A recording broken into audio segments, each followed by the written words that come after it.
Good morning, guys. Happy Tuesday, March 14th. This is the big day. Welcome, welcome, welcome. Coming up here in about 25 minutes, we're going to have the shareholder meeting on and find out if we have a vote, if we have enough yes votes. As you know, from proposal number 3, if there's not enough yes votes, and I'm assuming they have a way to get enough on number 3, proposal number 3. If there's not enough yes votes today, I anticipate they will push the vote off to a future date, to maybe 30 days in advance, 30 days from now. So give me a minute here to get the webinar pulled up, and let's let a few people get in the chat. We're going to be live streaming the shareholder meeting in about 25 minutes. Headstock Karen, what's up? Brabscar, good morning. Captain Billy B, good morning. As far as what I've been doing lately, so I've been working, guys, to develop some tools to help. I know a lot of people get really confused when I'm analyzing plays, because I run through balance sheet, income statements, filings, a lot of things really quick in my mind, just because I'm used to doing it. And some people are like, oh, well, he just doesn't like anything. A lot of the plays people are asking me about, obviously, are speculative plays.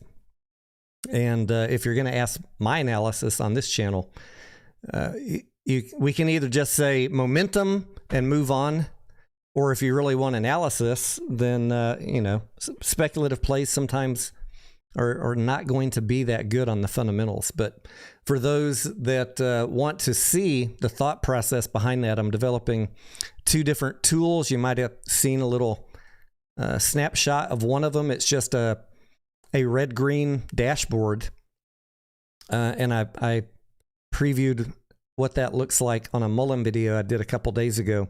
And then for those of you that are more value investors, you want to know like if you're looking at a Costco, that's the video I'm working on this week. What is Costco a good buy right now? Or if you're a value investor and you want to own Costco in your portfolio for the long term, what is a good price to wait for? That's one thing we talk about on the bulk of my portfolio here on this channel. Although we do have fun with day trades and momentum trades and short squeeze plays, the bulk of the portfolio is these boring long-term holds where you're trying to exceed the market returns on an index fund by waiting for a good entry and then just holding for a long time. So that eliminates a lot of the risk. If you're looking for those type of investments, you're not going to blow up your account chasing penny stocks, but you can still have fun doing the penny stocks and the momentum trades and the short squeeze plays. So that's kind of how I do it. And I don't talk about the long-term holds a lot, but going forward, we're going to talk more about those. So the second tool that I'm developing is going to be for those of you that are more finance or accounting nerds, looking at the company's previous history of revenues and earnings, profits, and doing some forward calculations and discounting those forward calculations to give us a value price. What is a good price?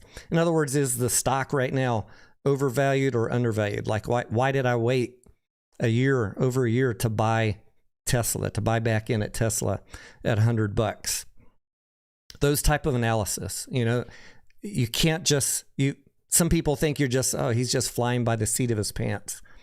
No, there is some analysis that goes into it. And rather than just give you my word, I'm going to share the tools with you.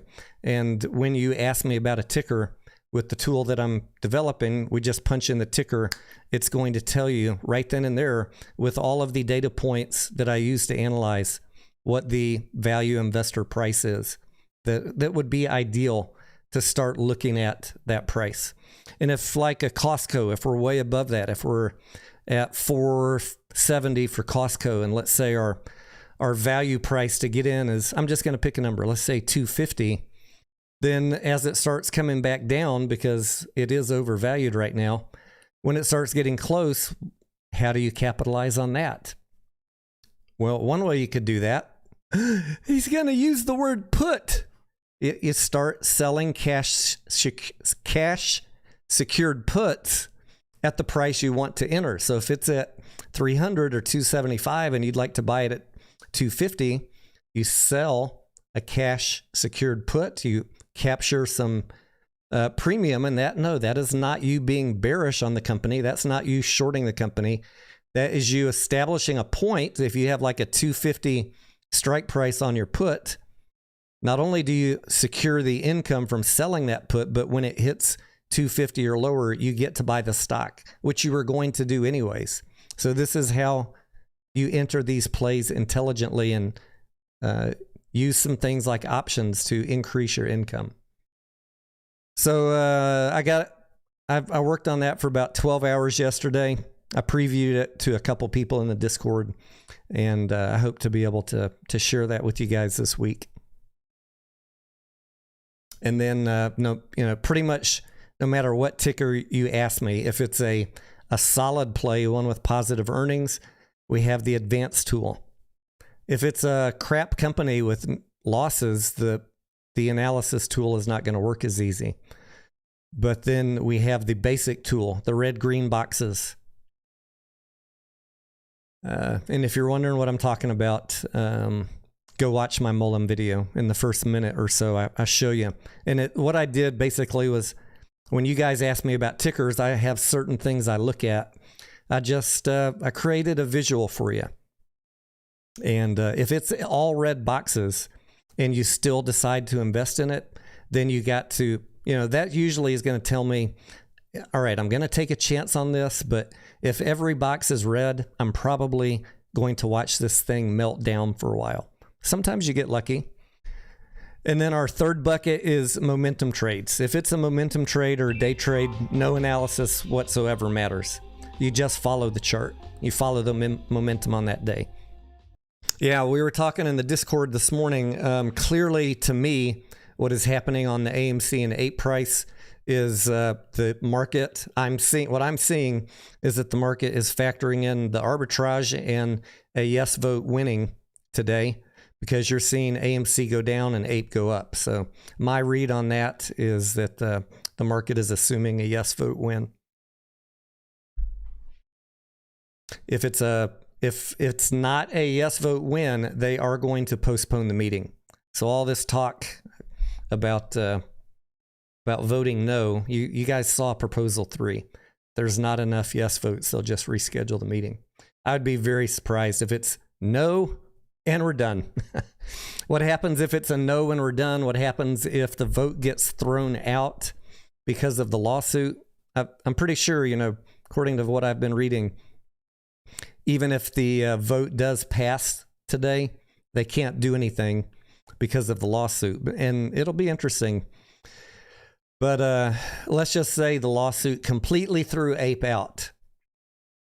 Then the company you're going to see the prices of this stock plummet, because you have taken away any ability for the company to generate cash. AMC and APE will both plummet if a no vote wins, or AMC might go up if a no vote wins, but if APE was just illegal and you cut off the ability for the company to raise money, both these tickers are going to plummet.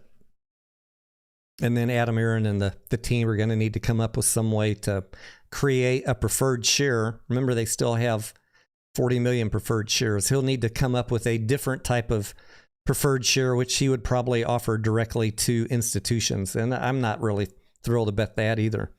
Would you guess? Who knows what kind of provisions? I mean, they can literally create whatever kind of preferred share they want. And at least with APE, we know what we got. If the vote is yes today, we know what we got. Whatever decision you make based on the outcome of the vote, that is up to you. It's going to be an interesting play, however this vote comes out. Ideally, I would have liked to see something spicy happen before the vote, but here we are at 527 on AMC and 182 on APE. How did we magically get off the threshold, Nick? They went in and bought the shares to cover what they needed to. It's not magic. That's just what they did. Someone bought shares turn them in, and you have a fail to deliver. When you deliver, you get off the threshold list. I don't understand why this is so difficult for people to understand. David says, if there's a big yes vote, I'm assuming you mean for AMC and APE, that will destroy the lawsuit. I think, the premise of the lawsuit, like this is a class action that everybody is against, it would destroy that class action thesis, right? But as to any particular questions that the plaintiff might have, I don't know. I don't know what would happen. If the judge would just say you brought it as a class action, the class voted yes, you're done. Or if they might say, okay, well, if you want to just individually sue, and I'll address a couple of your questions of law, I don't know. We'll see. Very, very interesting. Has the chair catalyst done its 1 year anniversary yet? The chair is not quite at 1 year, I don't think, Mike, but my birthday catalyst is coming up. March 28th. And that was the last really, really big run we had on AMC about a year ago. Elegant Wasted said, what happened in March and May 2021? 2021, guys, that's in the past, okay? There was stimulus money coming in. We had the GameStop squeeze. We had shorts that were taking big chances. We're not in 2021 anymore, so I'm not going to go back and look for patterns from 2 years ago, lay them over a bearish recessionary market with rising interest rates. It does not work that way. Nick says they bought millions of shares and delivered with zero price action and low volume. Well, first of all, Nick, we don't know what the quantity was on the threshold list. Do we? Let me go back to the old threshold list. I have half a mind to pull up a video from a year and a half ago of Susan Trimbath telling you guys why the threshold list is useless. Everybody conveniently forgot that interview. She used to work at the DTC. She helped Wes Christian work on some lawsuits against naked shorts, and she made a hour and a half video talking about why the threshold list, getting transparency on it is important, but the slippery ways they have to get out of it make it mostly irrelevant. And you guys may or may not know, you can have a short or a long fail get you on the threshold list. Unfortunately, we don't have any data behind the threshold list other than that we're on it. You don't know quantity. You don't know who. You don't know if it's multiple parties coming in and off the list, how long any one particular company's been on it. There is one reason I don't talk about threshold list, and it's because I've seen so many people get their hopes up on it over the past couple of years on many, many, many different tickers, and it makes shit difference. So it's a good clickbait for some channels to talk about. That's about it as far as I'm concerned. If every time a company got on the threshold list something happened, that would have my interest. So sorry to burst any bubbles, but I mean, if it was something interesting to me, I'd be talking about it. But I've just learned by observation over the last 2 years, it's pretty much pointless. Other than it makes for some interesting tweets and videos for the people that are rushing out clickbait videos. It's not BS. The threshold list is not BS. It's an indicator of fails to deliver over the threshold to get on the list. But you don't know anything beyond that. You don't know quantity. You don't know how many parties are on there. Could be party A one day, then they get off, and then party B comes on day 5. All of them just barely failing enough to get on the list. I'm not going to go through all the mechanics again. I'm going to just tell you, based on my observation for the last 2 years on many tickers, counting on that for anything has been a waste of time. But Tony, GME was on the threshold list for 35 days and it squoze. Right, but it wasn't the threshold list that squoze GME, guys. It was the massive known reported short interest that all of us were looking at, plus the fact that the options chain was loaded up another 2 times the float. Threshold list was a third indicator of what we already knew from data. If you don't have high short interest and you don't have a loaded option chain, it's like looking at the MACD and saying, I know what's going to happen on the chart tomorrow. It's just one indicator, the threshold list. You cannot count on that. You got to have other things. I'm only telling you this for your own good so that you... I saw someone on Twitter today pumping BBBY because it's on the threshold list. I've seen live streams every day for the past week where they have a countdown to see if they're on the threshold list on Bed Bath & Beyond. Like, you're literally wasting your time. Eric says no point in having the rules when they're not even enforced. That is the other problem of the threshold list, right? Half the time they're not enforced. I mean, they get so many chances to reset shit that's on the threshold list. It's so slippery, it's so non-transparent that I'd much rather just forget about that and see a high short interest on Ortex and a high cost to borrow, a hard to borrow notification on multiple brokers. That's when I know there's problems. Threshold list it's an interesting, it's an interesting partner to dance with every 10th dance, but it's really not. It's not something for me to get excited about. Y'all want to get excited about that? That's fine. But you come here to my channel and ask, how did they get off? Why didn't anything happen? Because you are being told by other people incorrect information, in my humble opinion. And I want to help you guys get past all the fucking nonsense you've been told by Lou and all these other people pumping this shit for the last 2 years, because that is how you survive and move on. 5 minutes. For those of you that don't want to, that you don't want to change your mindset, then this is not going to be the channel for you. I'm not going to be making tweets and videos about how Bed Bath & Beyond is going to squeeze because it's on the threshold list. It's not in the face of massive dilution. Do I know what happens to leap calls after the conversion? I imagine that the AMC ones will still be there. The current AMC will probably become AMC 2. And I don't know. We'll have to, as soon as the OCC publishes the options update of how they're going to treat options, I'll put out a quick video on that and decode that for you guys.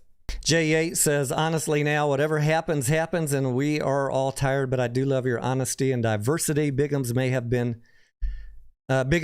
have been great guests. Yeah, I probably, Bigums wants to get together and do another video this week. I'm good with that. And don't forget, we have, speaking of educating people, I have a special guest tomorrow night, 7 p.m. Central. A longtime industry veteran who specializes in, his tools are centered around short volume, daily short volume. You guys see that on Twitter a lot, right? Or on Reddit. People making calls on plays because of the daily short volume. And I have my doubts about how useful that is, but I'm going to give him being that is his area of expertise, I'm going to give him a chance to come in and tell us his pitch, why he thinks it's important. Maybe that'll generate some questions from myself and from you guys in the audience. So if you've ever wondered how useful is the daily short volume, be sure and join that live stream tomorrow night. PM Righteous says, after the split and conversion somewhere down the line, Adam might do a 20-to-1 stock split. Yeah, he absolutely could. Once they do the cash raise and thing, a year or two down the road when the company's profitable from operations, from increased box office, he absolutely could do a regular split. We are going to hear if there was a quorum. That's the first thing that we're going to hear. Then if there is a quorum, which I imagine there will be, then we will hear if there were enough yes votes to pass 1 and 2. Immediately, if there are not enough votes to pass number 1 and 2, the first thing they're going to say is there was not a majority, and we're going to go with proposal 3, adjourn the meeting. Thank you. Wham, bam. Thank you, ma'am. Mullen did this 2 or 3 times because they didn't have enough yes votes. So it could be over really quick.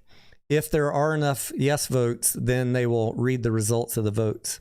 Thank you, operator. There we go. Good morning. All right, here we go, guys. The meeting, please come to order.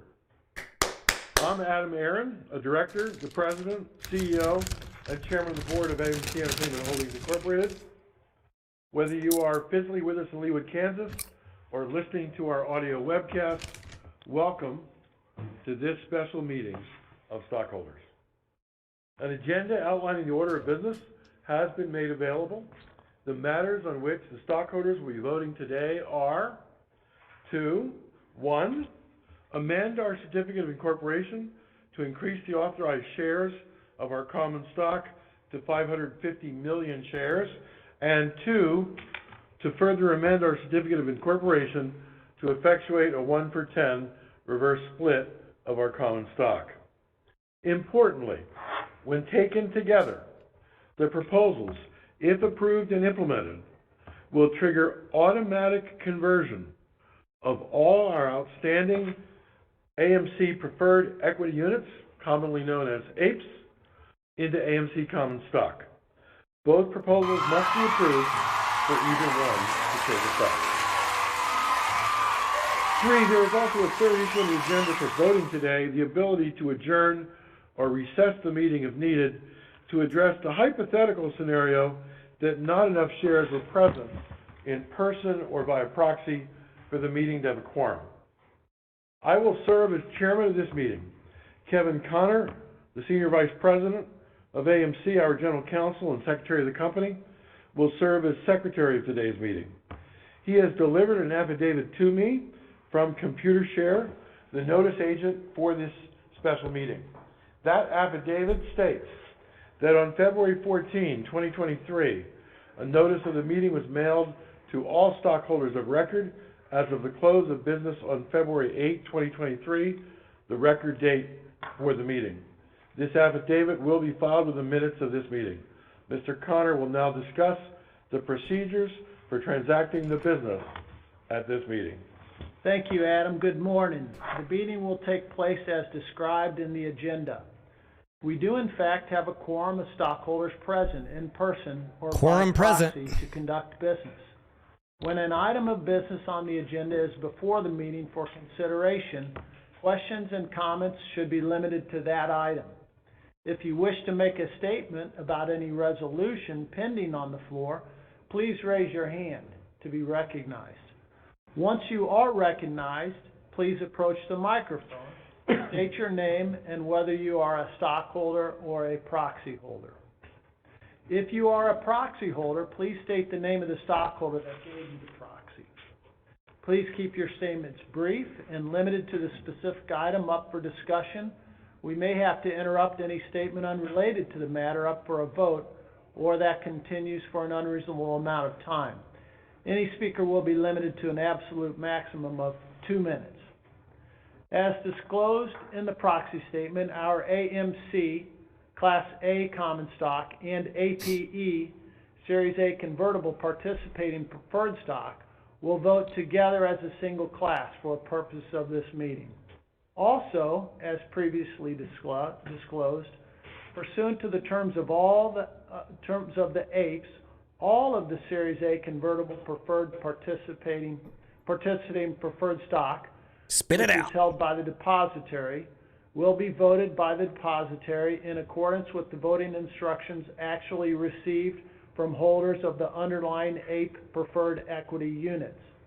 This means that the APEs with voting instructions will, of course, be counted, plus the balance of the preferred stock, for which no voting instructions were received, also will be voted by the depository as the legal owner of the preferred stock, but done so in the same exact proportions of for, against, or abstain, as is the case with the APE preferred equity units where voting instructions were actually submitted.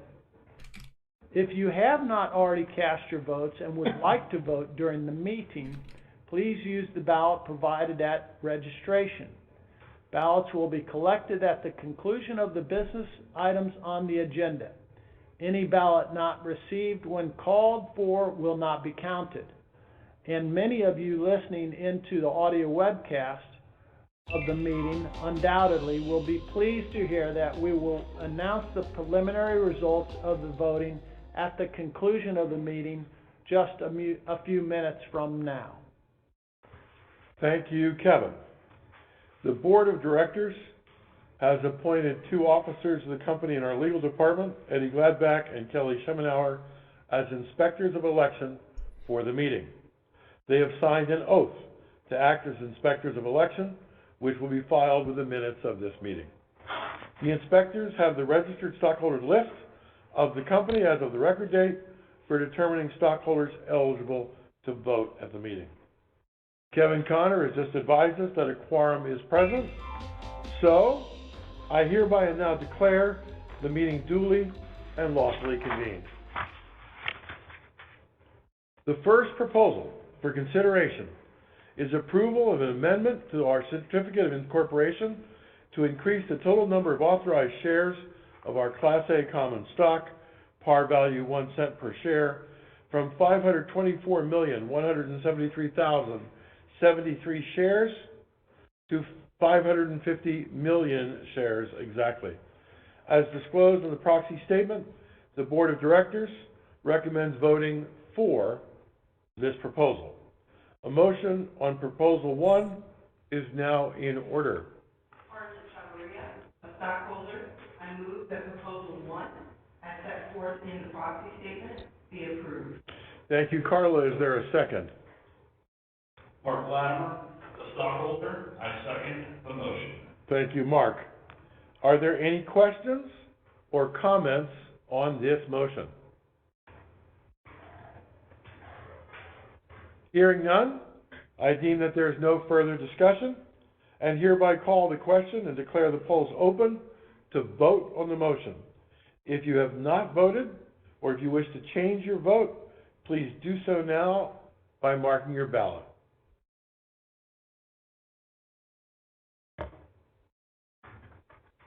I guess the people that are there in person You have a ballot to submit, sir? Please can do. vote. Give it to that gentleman right there. I got the last of my votes in on my last broker yesterday afternoon. That's it. That's it. Just one guy showed up with his votes. Closed on motion 1, and we will proceed with the agenda. The next item of business is a proposal to approve an amendment of our certificate of incorporation to effectuate a reverse stock split of our Class A common stock at a ratio of 1 share for every 10 shares outstanding. As disclosed in the proxy statement, the Board of Directors recommends voting for this proposal. A motion on Proposal 2 is now in order. Jason Cole, a stockholder, I move that Proposal 2, as set forth in the proxy statement, be approved. Thank you, Jason. Is there a second? Greg Berlin, a stockholder, I second the motion. Thank you, Greg. Are there any questions or comments on this motion?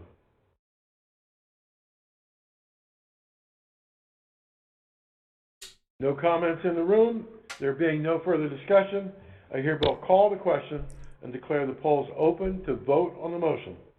If you have not yet voted or if you wish to change your vote, please do so now by marking your ballot. We're good in the room? All votes cast? Therefore, I now declare the polls closed on this motion, and we will proceed with the agenda. The next item of business is Proposal 3, which would allow for adjournment of the meeting if necessary to address a hypothetical lack of a quorum. I would note that this matter is now moot, as we do in fact have a quorum present. Interesting. Still, as disclosed in the proxy statement, the Board of Directors recommended voting for this proposal.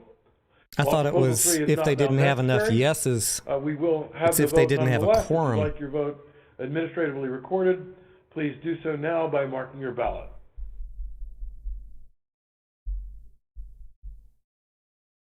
No more ballots coming in.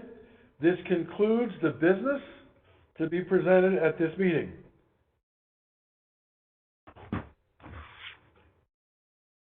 I understand that there is indeed a preliminary report from the inspectors of election and that the vote count is ready. Kevin Connor, will you please announce the results of our shareholders' votes? Thank you, Adam.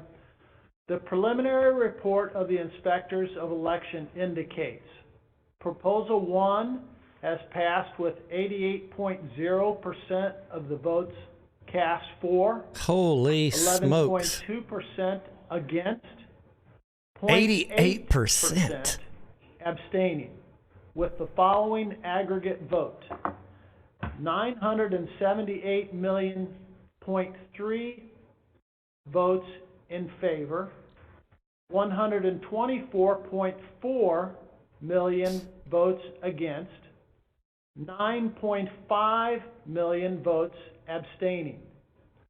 The votes in favor represent more than 67.5% of the outstanding shares entitled to vote. Here's a breakdown of this aggregate total vote on Proposal 1 by type of security. That's what I want to know. Preferred. Of the AMC common shares that actually voted, the vote is 72.5% for, wow, 26% against, 1.5% abstaining. overwhelming. The actual common stock vote count on Proposal 1 is 132.2 million AMC shares. We didn't even in get half the favor, shareholders to vote. 47.4 million AMC shares. We couldn't even get against, 200 million and votes. 2.8 million AMC shares abstaining. The votes cast represent approximately 35% of the outstanding AMC shares. So now you're seeing the arbitrage price, the the arbitrage action on AMC The and APE. preferred units, which provided specific instructions, voted as follows: 91.0% for, 8.3% against, and 0.7% abstaining, with 530.8 million APE units in favor, 48.3 million APE units against, and 4.2 million APE units abstaining. The votes cast represent approximately 63% of the outstanding APEs. Finally, the aggregate vote total on Proposal 1 also includes the following votes proportionally cast by the depositary on behalf of APEs that did not provide voting AMC's halted. instructions. They were voted in the exact same 91% for, 8.3% against, and 0.7% abstaining, the same as the APE units that were voted. That is 315.4 million APE units in favor, 28.7 million APE units against, and 2.5 million APE units abstaining.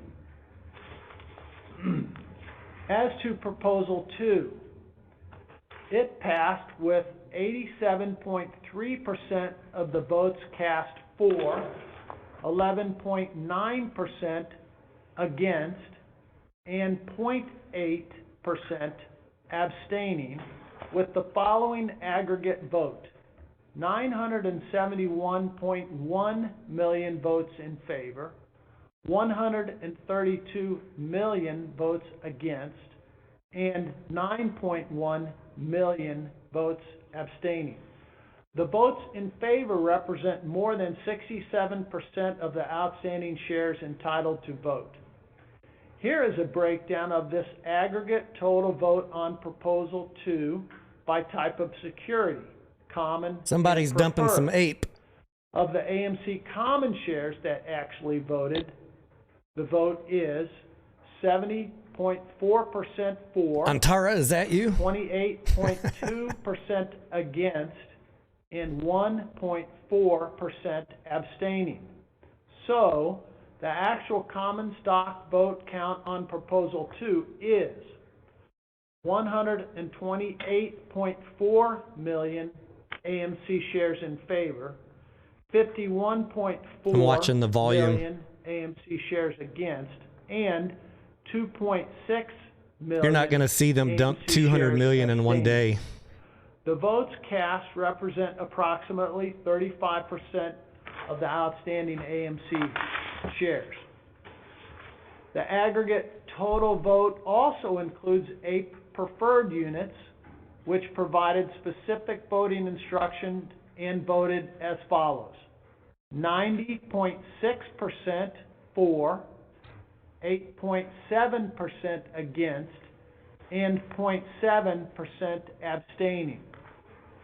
528.7 million APE units in favor, 50.5 million APE units against, and 7.1 million APE units abstaining. The votes cast represent approximately 63% of the outstanding APEs. Finally, the aggregate vote total also includes the following votes proportionally cast by the depository on behalf of APEs. I'll answer questions when he's done talking. Voting instructions. They were voted in the exact same 90.6% for, 8.7% against, and 0.7% abstaining as the APE units that were voted. That is 314.1 million APE units in favor, 30 million APE units against, 2.4 million APE units abstaining.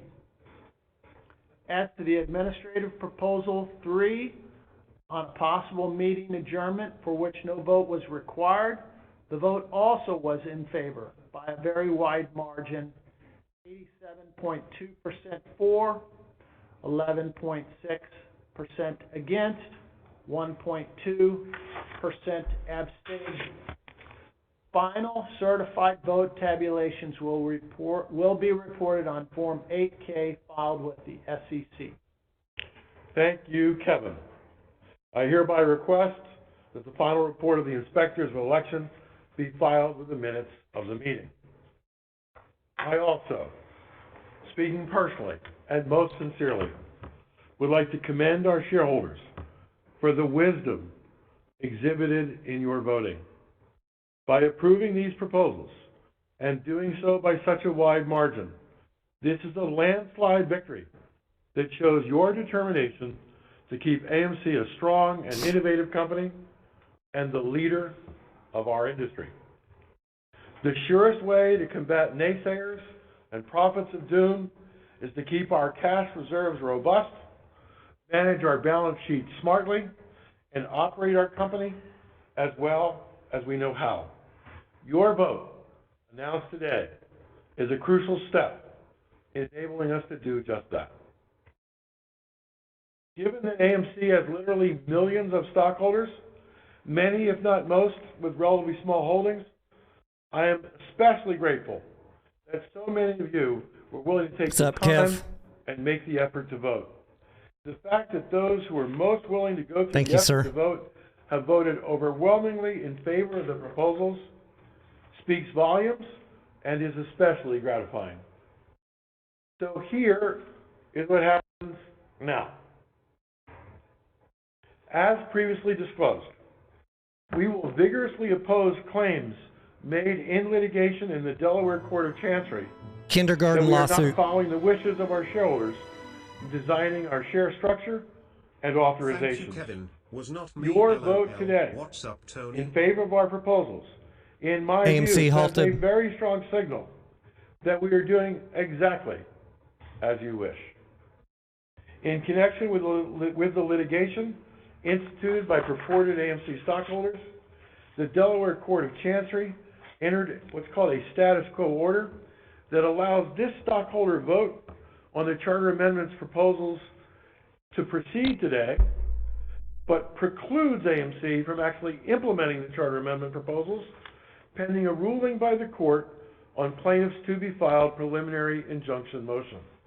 The court has scheduled a hearing on plaintiff's to-be-filed preliminary injunction motion for April 27 of 2023.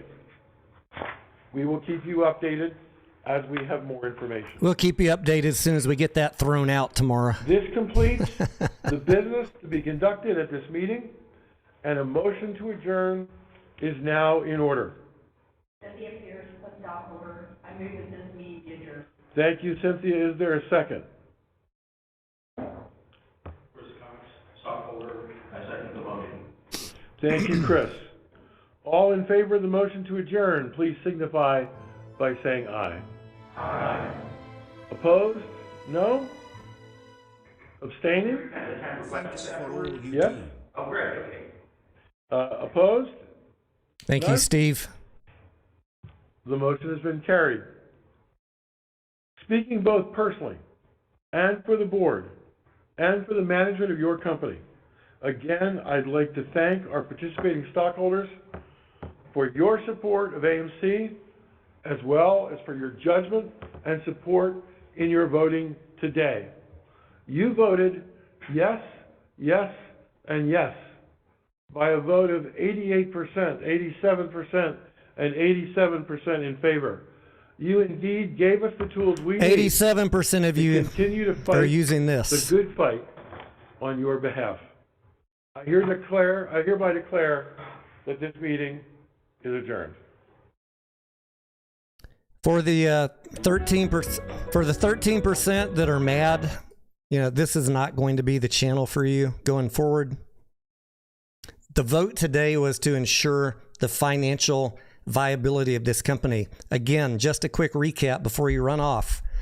The company has $600 million in cash plus a little bit on credit facility. We certainly don't need to be loading up a credit facility when we got $5 billion in debt. The company, to get the shorts off its back, needs to improve the balance sheet, which means raising cash.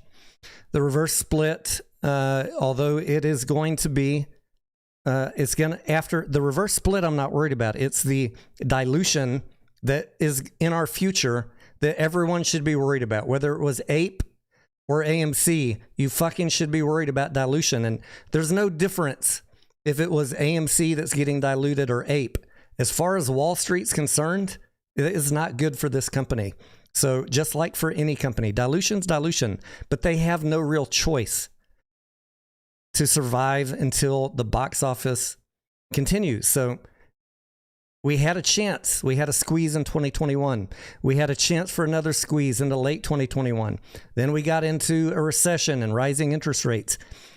2023 is not 2021.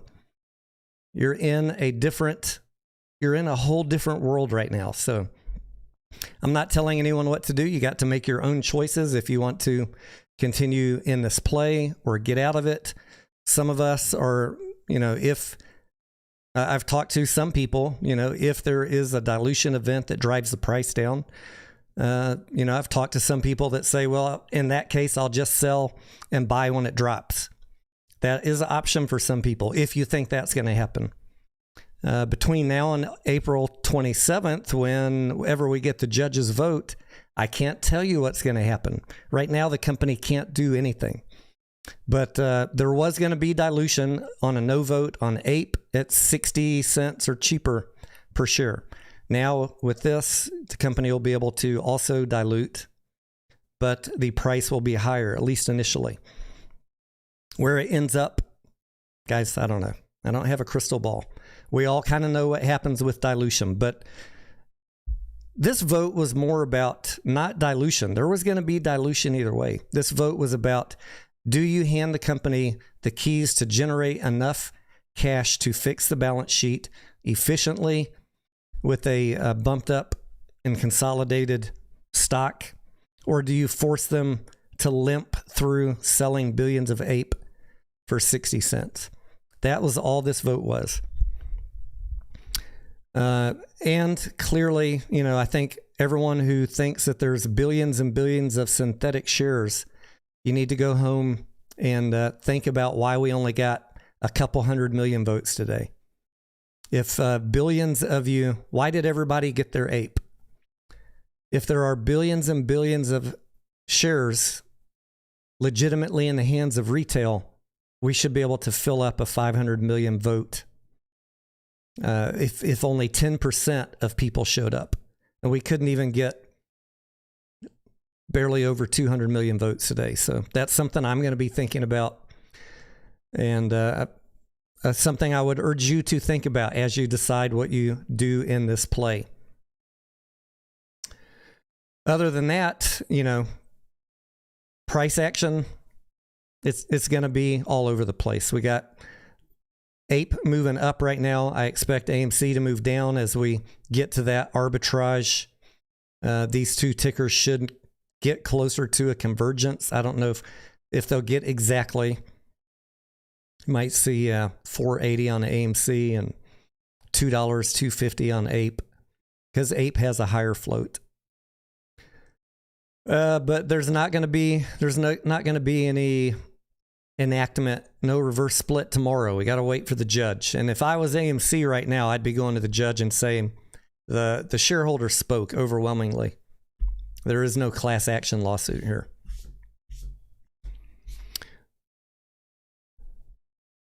Does dilution hurt a short squeeze? Yeah, I think anybody with common sense knows that. But also, bankruptcy does not help retail either. In my analysis of AMC, I'm looking at what did I have on my spreadsheet? I think 9 months of cash left. Let me see if I have that tool here. Oh, 10 months. 10 months of cash.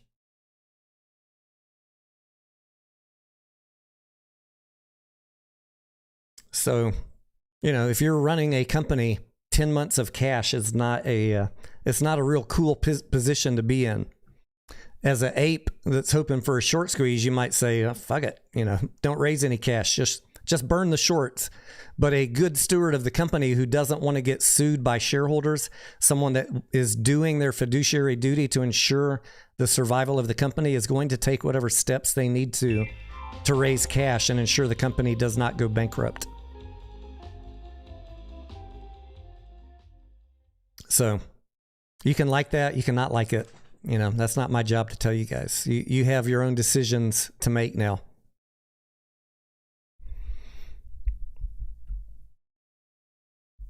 $4.73 on AMC, halted at the moment. Ape coming up.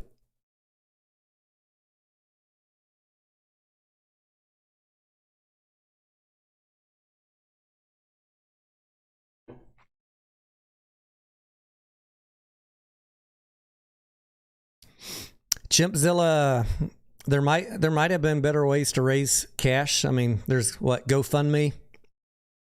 I'm not going to do this whole what if.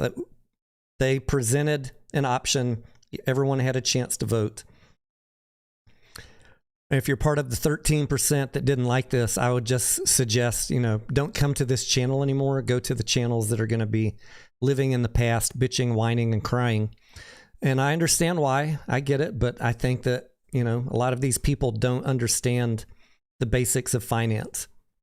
And voting for putting the company closer to bankruptcy was never a good option. The yes vote ensured that the company can efficiently raise cash, but yes, it might.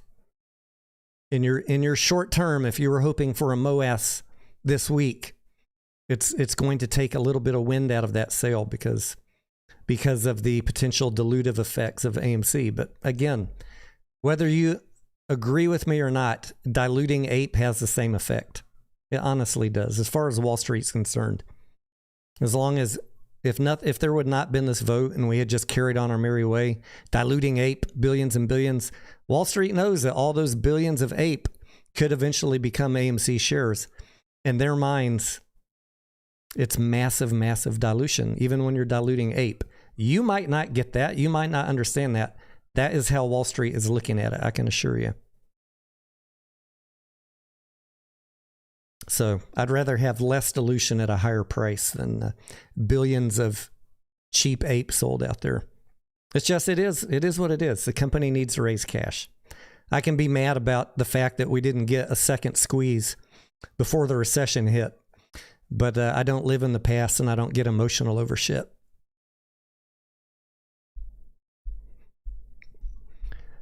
Always when you get into a play, guys, whether it's AMC, GameStop, Bed Bath & Beyond, Mullen, whatever, you know, have a trading plan. And if things aren't going your way, don't be afraid to hit the sell button. Always. Every single ticker. No CEO worship. There is no CEO. Not one single one of them out there that cares about you. They care about the survival of their company. So I do not worship Adam Aron. I understand what he's doing. He's doing the right thing for his company, for our company as shareholders. Does he care about some YouTuber that's making 20 squeeze videos a day? No, that's not what he's there for. He says things and you interpret it one way. That's on you. So I think, you know, going forward, the company is going to be on a better financial footing with an improved balance sheet. Once we get through these next couple months, I cannot tell you. I don't make squeeze predictions or price brackets. So you're going to have to analyze that on your own or go to channels that like to feed you that stuff.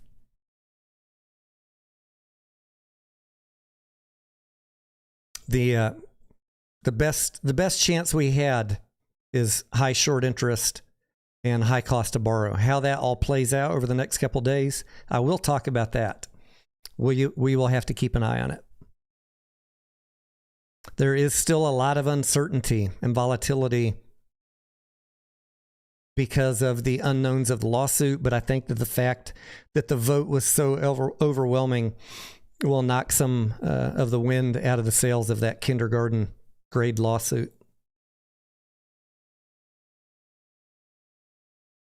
Again, if you're just joining in, the yes vote was overwhelming, meaning that there probably likely will be a reverse split and a combination of APE to AMC once pending the results of the lawsuit. And so you are seeing that arbitrage effect of AMC going down and APE going up, like I've been talking about since the beginning of August when this was very first proposed, before they even issued APE.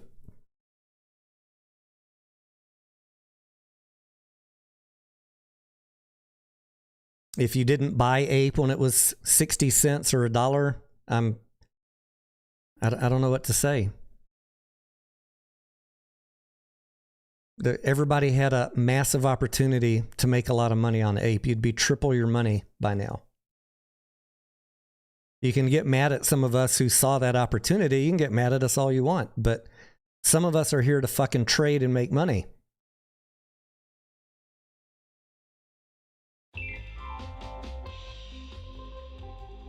You can sit there and whine about your position from 2021 getting run down, or you could recognize arbitrage opportunities. Doesn't mean that I shorted AMC and went long on APE. No, I just went long on APE, and the cheaper it got, the more I bought. I still have all my AMC. But you got to,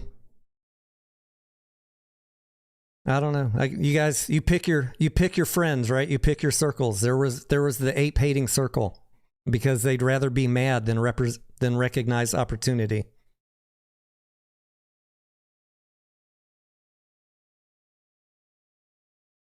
MC Prosperity, what's up, brother?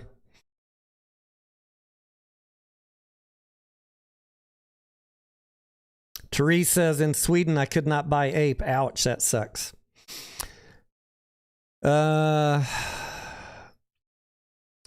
According to my formula, and I know everybody has different formulas, because of the higher float of APE, the arbitrage where they're close to equal would be if APE is about 50% the price of AMC. So that would imply about 220-ish would be the max that I'd see APE go to.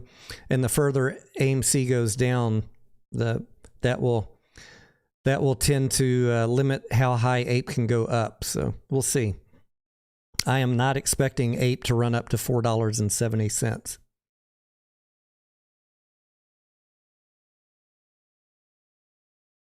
That's just my guess based on my math of the arbitrage opportunity.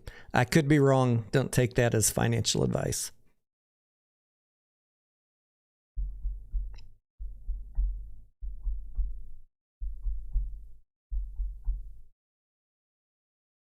Do I think there could be a M&A of Bed Bath & Beyond with GMEs? Not even a 1 in a million chance, Ludwig. And if you're asking my opinion, why would you take one retail store in a dying industry, GameStop, and marry it with another failing big box retail store? It's like GameStop's got enough problems on its hands without adding all the woes of Bed Bath & Beyond. You'll make your most money on BBBY probably hoping either shorting it at this point, buying puts, or hoping for some little run up. But I just don't see Bed Bath & Beyond running up unless they do get a buyout offer. I'm staying far away from BBBY. Way too risky. What could happen? You could have like a after hours buyout announcement at some point. You know, I'm just saying, I'm not expecting this. There's nobody that wants to touch that company. But if there were, and you were buying BBBY at $1.20 or $1, you could see it pop overnight to $2 or $2.50, whatever the buyout is. But I give that a very slim probability. Just being honest. Like, you come here to ask my opinion, that is my honest opinion.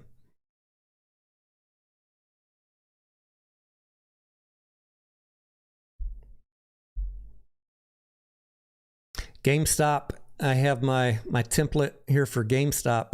I calculated them as having about 11 months of cash. I will update that here in the next week or so when we get their earnings. So they got a little bit more runway than AMC, but how can they improve that? By getting a profitable quarter. So we'll see. I do own some GameStop a little bit.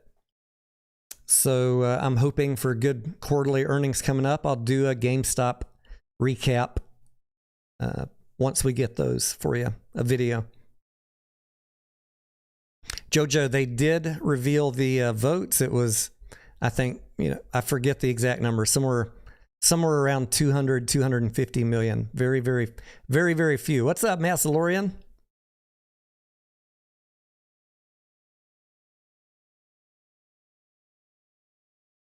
What's up, Israel?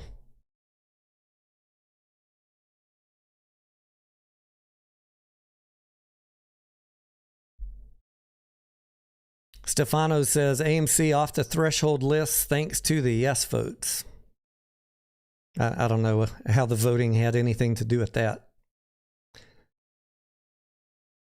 Do we no longer hold the float? Damrick, nothing changed. Nothing changed today about who owned the float. Even after a reverse split, nothing changes about who owns the float.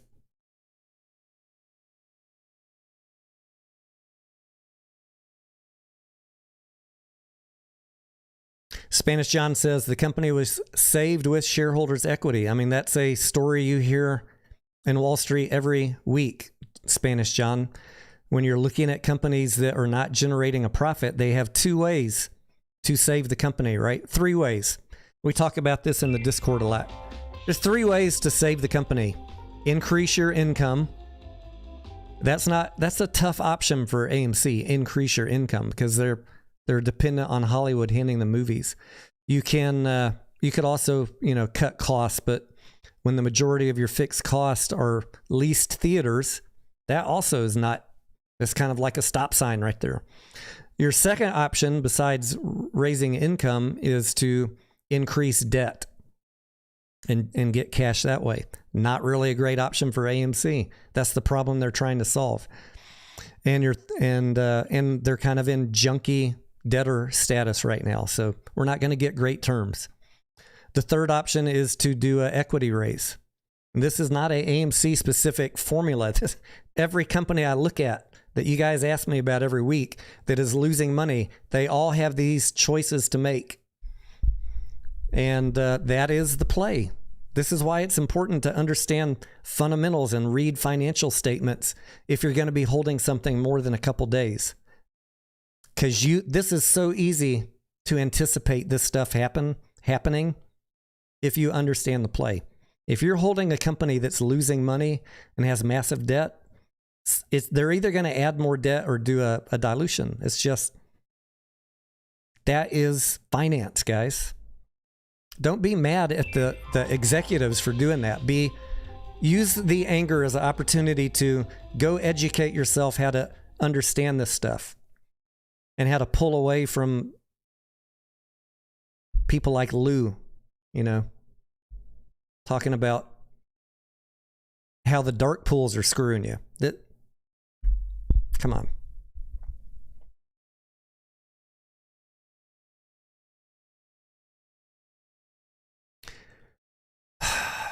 We really did. I mean, we had a shot when we had $1.8 billion in cash in 2021. We had a shot to get a second squeeze.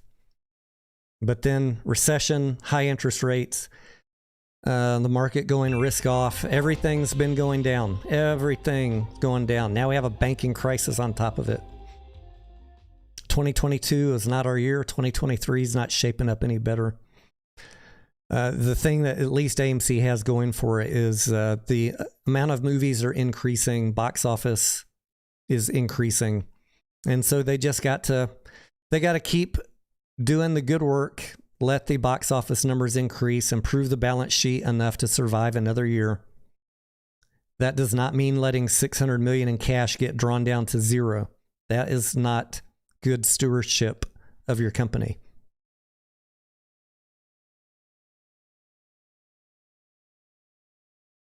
Doc Zeno says 2024 is our year. Yeah, I think Doc Zeno, if we can lock in $9 billion in domestic box office this year, in 2023, if Hollywood does their part and keeps cranking out the movies, and we don't have another from China, 2024 we could get back up to $11 billion, and maybe just maybe, we'll get Cineworld Regal out of the picture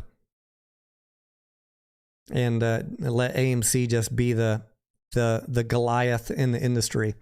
If we could get Regal and Cineworld to shut down, that's more butts and seats at AMC theaters, more concessions and stuff. And I do have, I think that the AMC popcorn, while it's not going to pay off the debt by itself, it's nice to see them taking some extra steps. Hopefully they'll develop that product line, get it out in more stores than just Walmart. I have taste tested it. If you guys want me to do a video with the results of the taste test, blind taste test against the competition, myself, Scarlett, and another friend, let me know in the chat.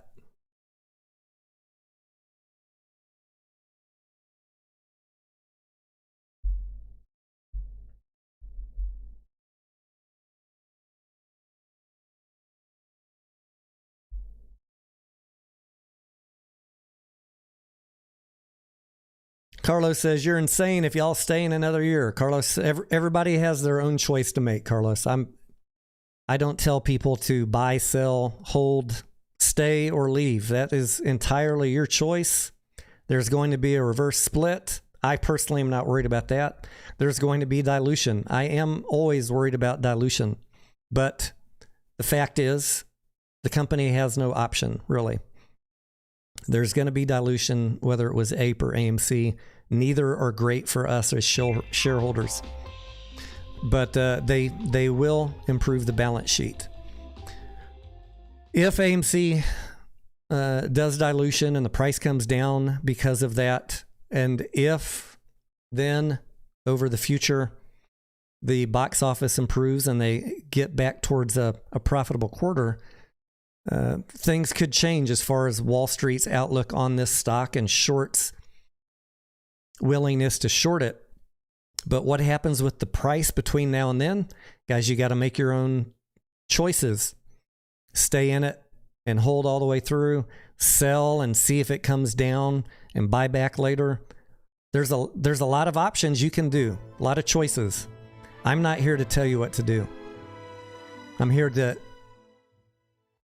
talk about those different choices. With these results, is it safe to say that whatever your APE holdings are right now will be converted to AMC once lawsuit is over? Yes. One is if the lawsuit is tossed out or AMC prevails, every APE that you have will become an AMC.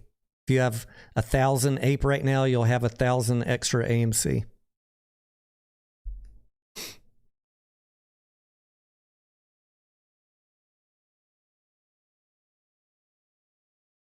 Hector, the result was about an 88% vote, yes, in favor of proposals 1 and 2, and not even half of the shareholders voted.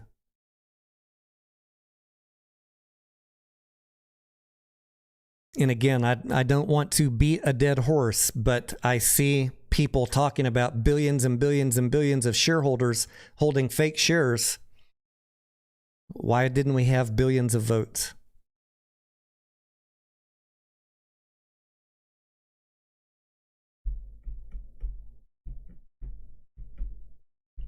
Even if there were 2 billion shares and 20% of you voted, that should have been 400 million votes. If half of you voted, we would have had a full vote and they would have had to toss them out. I know some of you can't vote in Europe. I get it. Some of you in Europe, some of them, the ones that I helped out, don't even really have shares. They just have these swaps. The brokers are selling you swaps. Ed says, wasn't that my thesis too in the beginning? Ed, I've never really have talked about the synthetics. I've acknowledged that there are synthetics that exist from naked shorting from market makers, you know, during the day while they're doing their job. Threshold list obviously is a synthetic position in that they bought or sold something that they didn't actually ever take possession of or provide. And there are synthetic positions that can be created through the options chain or swaps. But I think that, you know, a lot of people, you've seen all of the Ontera swaps that are going on. I think that a lot of people, when you heard Lou talking years ago about synthetics, you thought that they're actually creating billions of shares. You can create a synthetic position through options or through swaps, which are not on the records of anywhere. They'd be so buried that you wouldn't be able to decipher it. I did a video a year and a half ago. How to create your very own synthetic through the options chain. Go watch that if you want to figure out how to do it.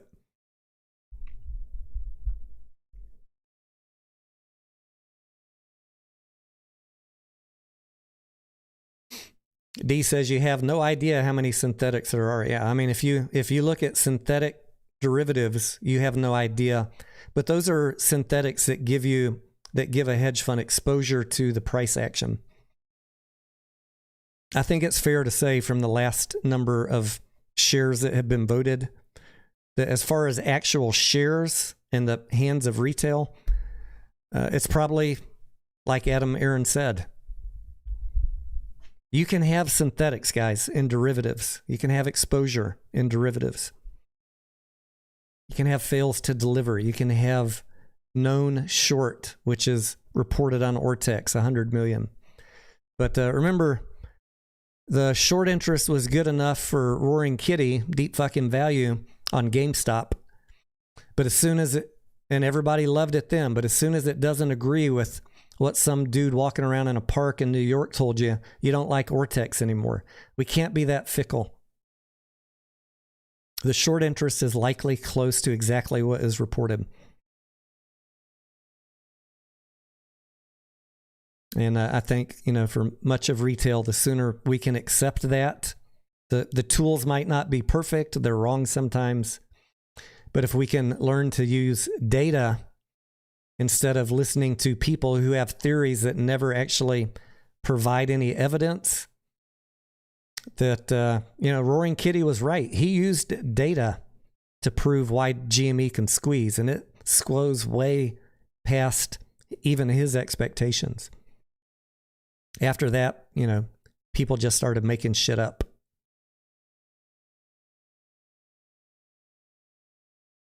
So I'm going to continue what I've always done on this channel, talking about the data we can see. If you don't like that, then, this is probably, again, not going to be the channel for you. It's not, I haven't changed anything. I always only talk about the data I can prove. Things like me being able to tell you how many swaps or derivative contracts are out there, I can't prove that. I know it's out there. But it's hard to gauge the impact of that. All of that being out there and me believing that it's out there, all that being said, yes, I believe there are total return swaps and synthetics through the options chain. With all that being out there, plus the known short interest, what you need to get a ticker moving, to get a real short squeeze, is a catalyst. Money coming into the play. So that is the waiting game in any ticker, to get money, to get people buying, right? To get people buying. Every week we see plays moving, especially on low floats, because people are piling in.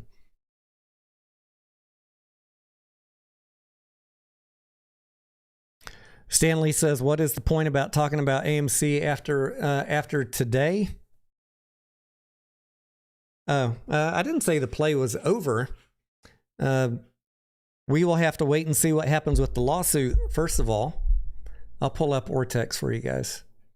The lawsuit still adds uncertainty. Here we go.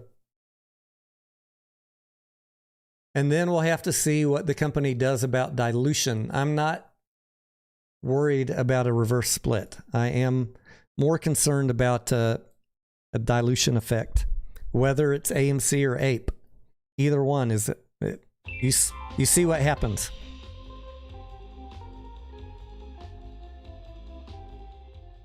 But the benefit of dilution is improving the balance sheet and ensuring that the company doesn't go bankrupt.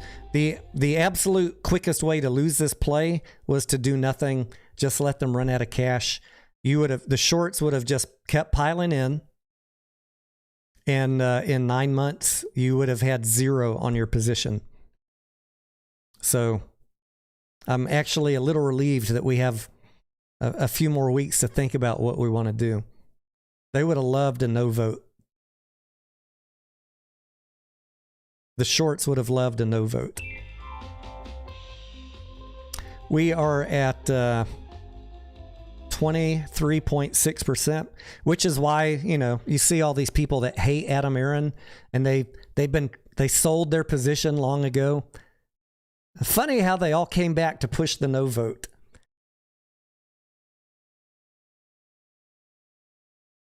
All of a sudden, they all come running back. People that left this play a year ago came back to push that no vote. It's no secret why they're doing that. 23.6% short interest, 121 million shares short.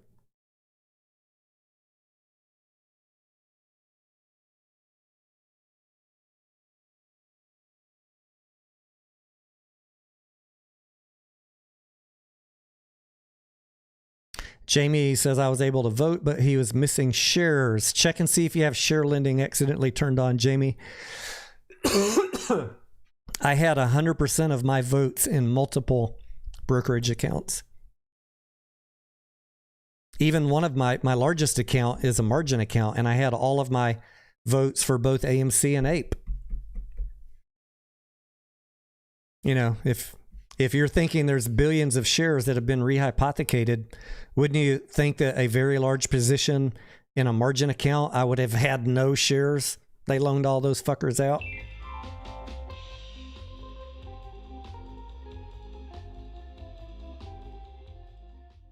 Doc Zeno says, Tony, you seem to think that facts and reality and data are the way to go in playing the market. There's always room for speculation, Doc. I know you're talking in good-natured fun. I love a good speculative play, but you have to gauge the size of bets that you make on speculative plays accordingly so that you don't get emotional over the shit. If a speculative play doesn't work out, when I'm getting in it, I already know where I'm getting out. And I just hope that people can make some money in this play or get out relatively unscathed, and then take the lesson and work towards more intelligent, less emotional investing as we go forward. We're going to be talking about more intelligent, less emotional plays as a foundation for this channel, and we will still be talking about day trade and momentum trades, because you don't need to analyze those. You just look at the chart, it's moving, you get in, you get out. But every single one of those plays, every other week, if I'm in a play for the day and it starts turning, I'm out. Whether I made money or I lost 10%, I just get out and I don't second guess it. We had and we have massive retail interest in AMC and GameStop. And I told you guys 18 months ago, the thing that would change my mind the most about not staying involved in this play would be as if I saw the retail investors get fractured. So now I'm going to have to take the pulse of watching everybody, Twitter, Reddit, YouTube, and decide if I think that retail is fractured on this, because that is what can ruin this play more than anything else. And all the people that said to sell APE, they're going to be out there pounding the tables telling you to sell AMC now. And they might be right. I mean, dilution may take the price down, but that ultimately, guys, that's your choice. If you want to weather the storm, hope for something spicy to happen that nobody's expecting, or just move on. Doesn't matter to me.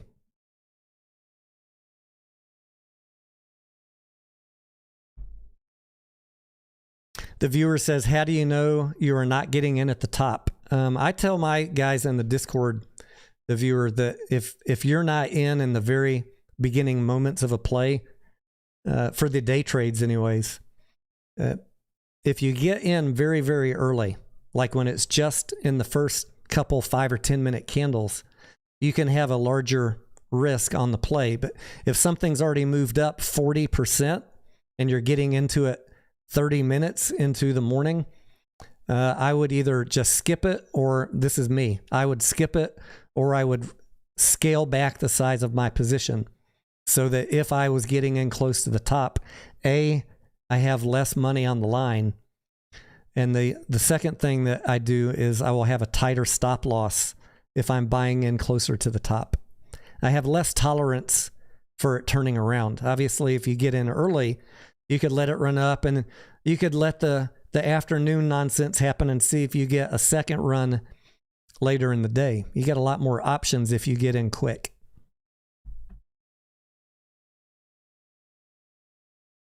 D says, I'm fracturing the retail investors. No, I'm not doom and gloom, D. This is the channel of reality. You want hopium, there's plenty of other channels for that. This has always been a fact-based channel.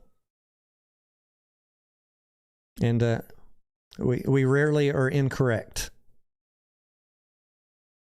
I think the biggest bad call that I had last year was not recognizing that we were going to just get steamrolled with APE. I thought that we had a little more retail belief in the play than we did, and I miscalculated or just didn't even think about institutions selling APE. I realized it too late. They don't need to hold APE. So they sold it. They panicked everybody. That was the big mistake of last year. But we had an opportunity to come in and buy it at 60 cents to $1 and make that money back. So it's not a big deal.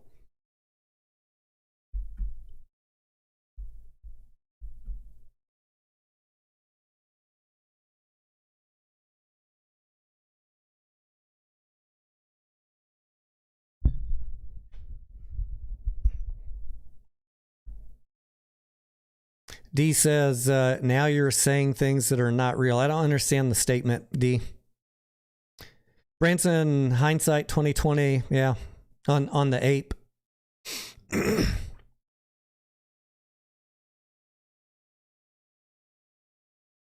Chimpzilla says, retail conviction is not the play, blatant corruption is. I don't know, Chimp.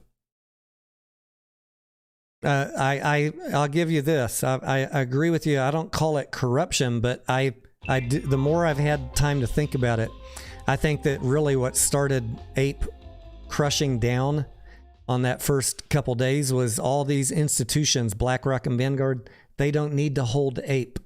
They were handed APE, but they need to hold AMC for all the ETFs. BlackRock and Vanguard, most of their position is in index funds, and they have to hold it. They didn't need to hold APE, so they just said, fuck it, sell. Get out early right now while it's 10.98. And here I was thinking, no, retail is going to come in and buy this. I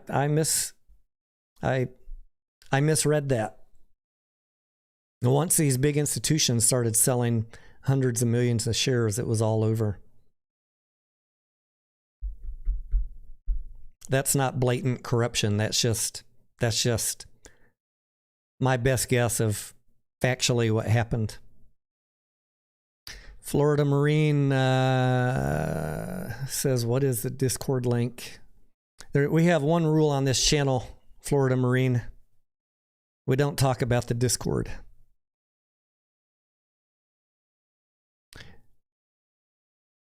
Jay says, the fact that people did not vote is depressing. Yeah. I on Massalorian's live stream last night, I asked people to guess how many votes you thought we'd get today, and my guess was 300 million. And I felt like that was high. I know a lot of people were counting. They were literally expecting a full vote today. I was like, there's zero chance we get a full vote.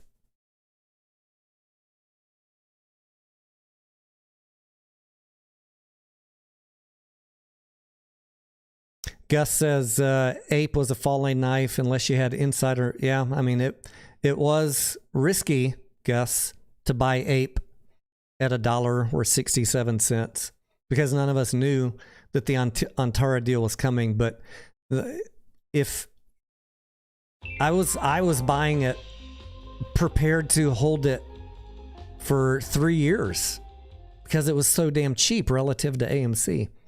I just got lucky on the timing that the Antara deal came along.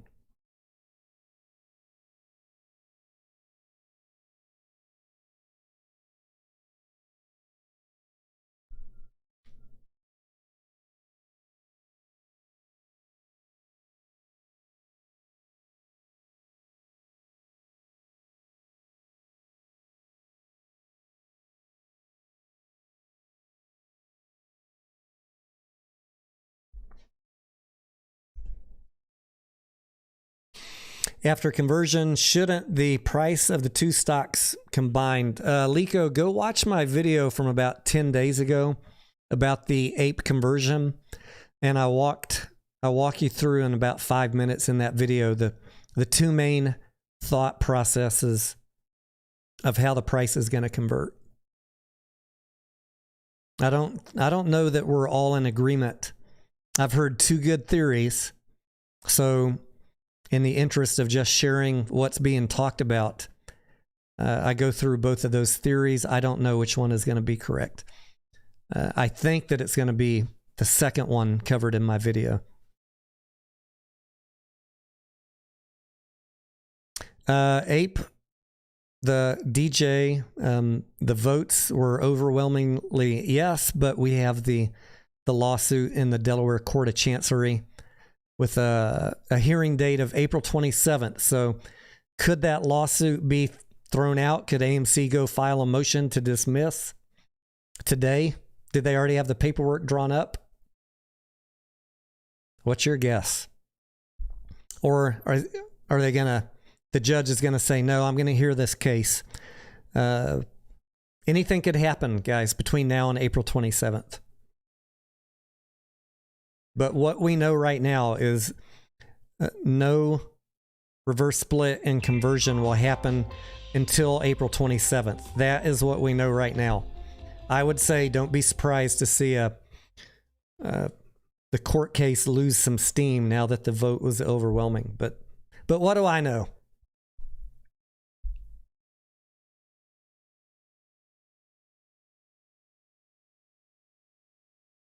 FTW says, how quickly would I like him to dilute?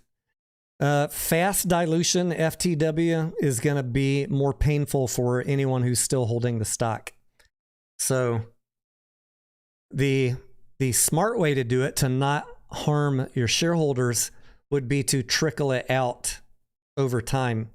But then the company also has to make a judgment about how long the stock price is going to stay up, i.e., how Ape got obliterated. So I don't know. I mean, if they could parcel it out slowly and maintain the stock price, I would prefer that. But I don't know what's going to happen with the price.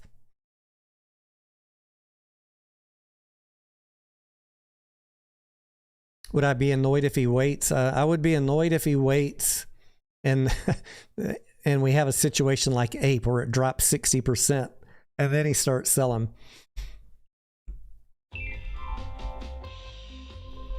I would prefer, let's see, what would I prefer? I would prefer that he have the paperwork ready to go to start selling on day one, but not sell all of it on day one. You know what I mean?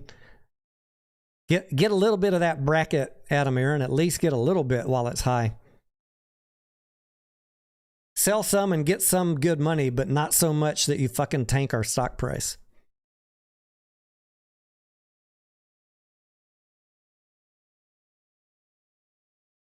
I'm gonna share my AMC chart with you. Let me see if I can move this down. This is the green-red template that I'm going to be using for risky plays. View full screen. Let's show.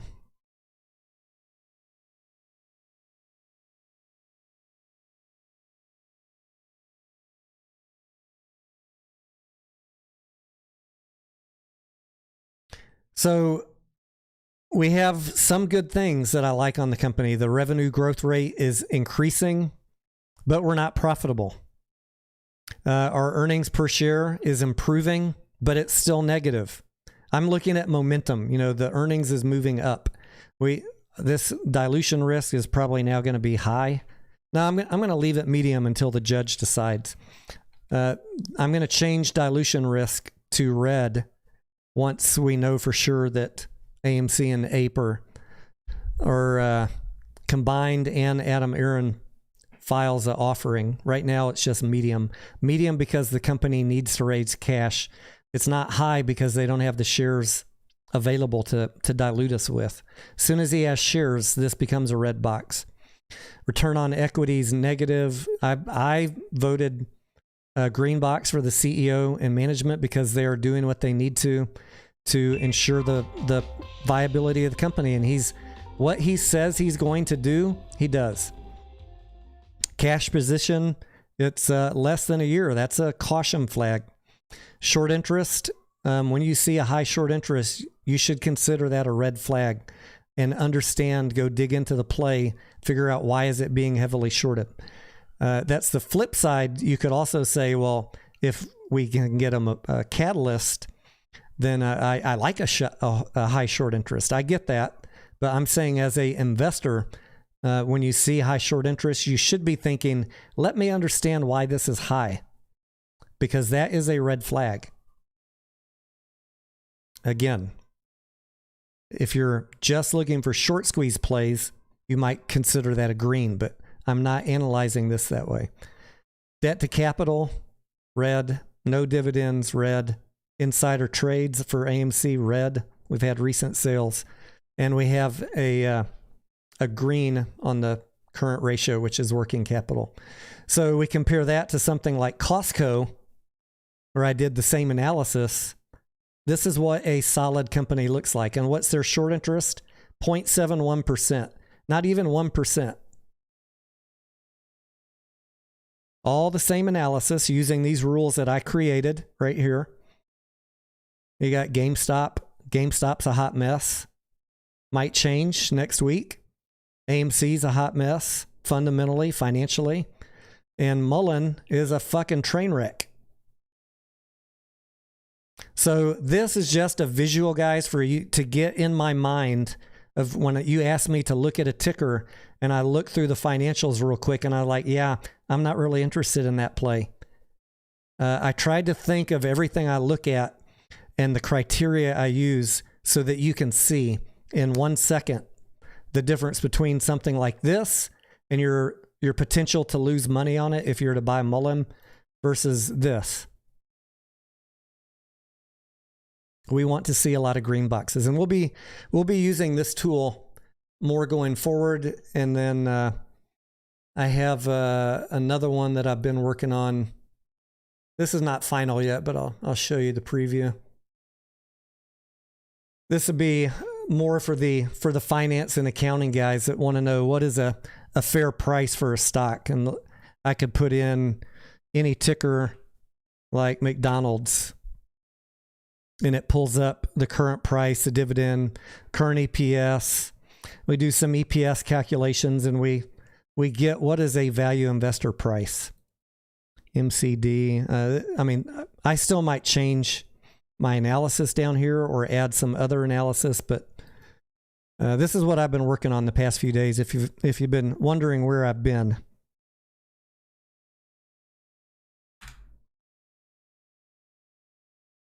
I'm just using Google Sheets, but I had to go in and create some macros to pull live data, and then trying to figure out what is the best analysis to generate a, see, like this right here is not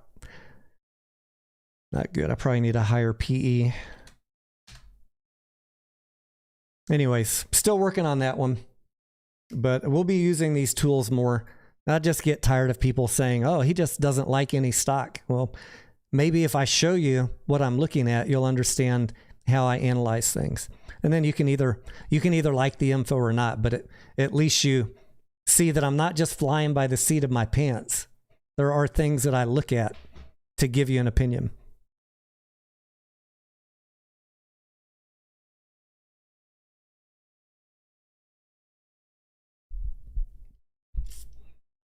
I don't know, John, if I'll be making it available. It'll be available to people that come on the channel and want to get some analysis, but it's something that I'm spending my time creating. I don't know that I'll make it publicly available, maybe to people in the Discord. But I don't know.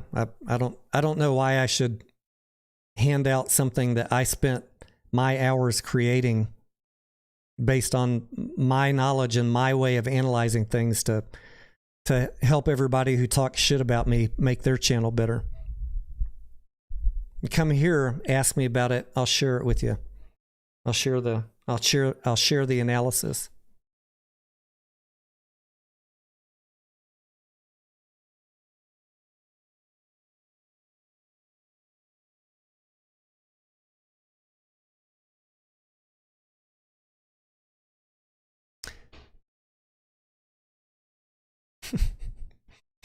The chickens are knocking on the back door. It's funny. They have learned that if they run out of food or water to come up and tap on the door. It sounds like somebody's at my back door.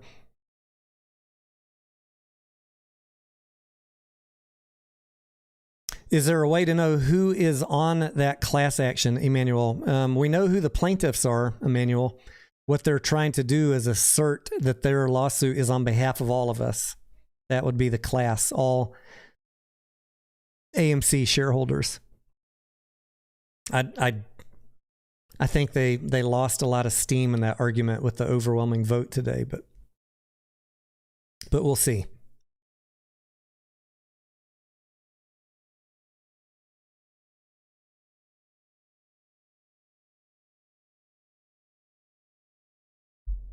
Shin Kyoku, what is up? John says, I'm a CPA. I wouldn't ask for a freebie. I realized, John, that my pictorial, my red and green, while it might help someone who's very new to investing understand how Tony Denaro looks at a play, why he might say Mullen is risky or Highcroft is risky when you see all those red boxes. Those are things that I look at, just very basic 5-minute analysis. I can say, yeah, this is risky. It's probably going to go down. You can be patient, wait for a good entry. But any CPA or finance dude is not going to be happy with that. Like, where are you getting this data? Where's your real analysis of what a good price target is? So I decided to create the second tool. And hopefully that will satisfy both camps of people.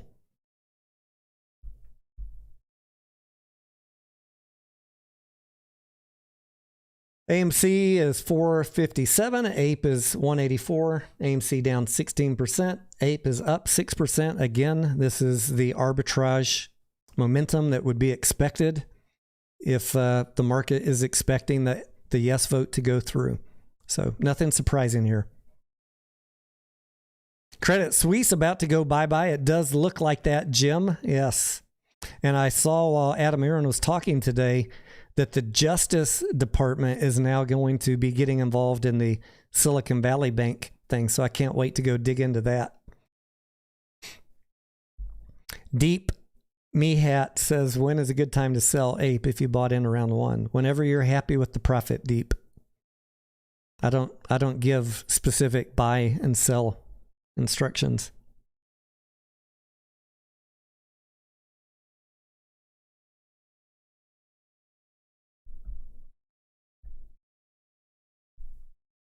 All right, I think we got the bulk of the questions answered. I've got to, I want to try and finish up that second tool so that, you know, I can get back to, I've been waiting for all this fucking drama of the vote to get behind us because I really don't enjoy coming on when I'm trying to work and make money trading, having trolls come in and push a bunch of no vote bullshit. So I've been doing my own thing during the day and working with the folks in the Discord, the people that you see with the badges by their name. The Discord is free. No, I'm not going to tell you how to get into it. But those of you that are supporting the channel, just like you support other channels, I do appreciate you. And the Discord is free for those of you that are supporting the channel. Now that the drama of the vote is behind us, once I get this second tool finished, it is my intention to get back to doing some live streams and talking about the plays that I'm in. And then we'll see what happens with the court case, but expect a little bit of volatility in these tickers. The court decision is the next thing that is probably going to make any sort of big change in the momentum that you're seeing right now. If the judge were to rule against AMC, for example, you might see things flip. AMC go back up and APE go down. What are my credentials, Matthew? I have, I did not work on Wall Street, Matthew. I have a degree from the University of Texas in economics, which is a liberal arts school, but you learn how the economy works and how numbers work. And my minor was in the business school in finance and banking. Now, that was a long time ago, right? My college training, and I did not work on Wall Street, but it gave me a foundation for understanding things. I have another degree in electronics, and my corporate career was spent in upper management at a high-tech company. So doing product development, product launch around the globe. So again, working with spreadsheets and numbers and understanding how companies stay profitable. I've been through several recessions in my life. I'm fucking old as shit, man. When I was younger, I used to, yes, I had my standard 401k contribution, but I had my own personal trading account too. And I used to do mostly a lot of options trading until the dot-com bubble popped. And I learned the dangers of having everything in call options trading. So over the years, I've learned to be a little more cautious on my investing style. So I try and develop a portfolio that beats the indexes by selecting good blue chip companies. And then I love to day trade. I love to options trade. I love to momentum trade. I do not fucking YOLO my life savings into those plays. Some of them we lose. Some of them we win massively on. And the idea is to have more winners than losers on those by having better timing than your average retail person who's reading Reddit. And those can bump up your overall portfolio returns. I'm not trying to double my portfolio on one ticker next week. That's too much risk for me. But I enjoy gambling. I enjoy speculating. I just keep it in perspective. It's how I sleep at night. It's how I stay calm. I'm not leveraged to the hilt on one play. But when I win, I get the same excitement as you guys.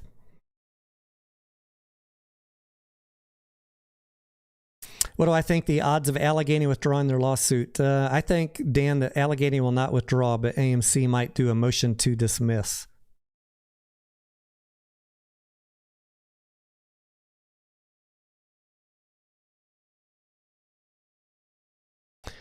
Right now, yeah, just overall, guys, in the market, I would recommend caution because everybody is worried about the bank situation. If the banks melt down, you're going to see everything on Wall Street melt down. So look for pockets of opportunity. If you're day trading or momentum trading stuff, be careful about holding things overnight. I mean, you could literally get shit wiped out overnight. If you've got your bench of solid plays for your retirement fund, your Amazons, your Teslas, your Microsofts, whatever, you know what I'm talking about. Obviously, you're not going to sell those in a bank situation type meltdown. You're going to be having some portion of cash right now and looking for opportunities. That's the smart play in a market meltdown, looking for opportunities.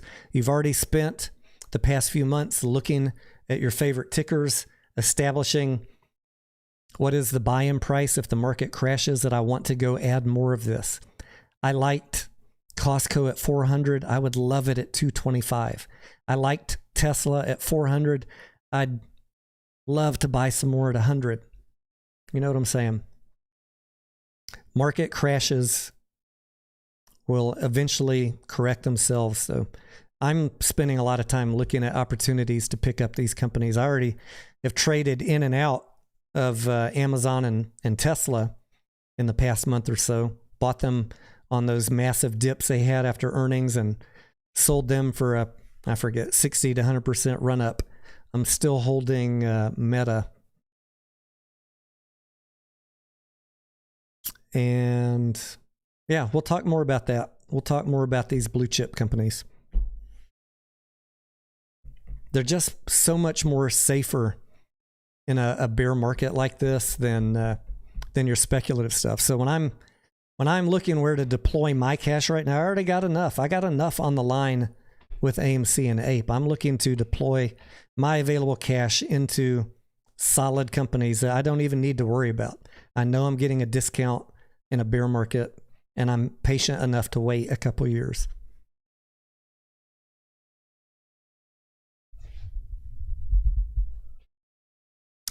Jennifer says, thoughts on the Bitcoin short rally? It has been beautiful, Jennifer. I am waiting to see what happens with the bank situation before I go back in and touch any Bitcoin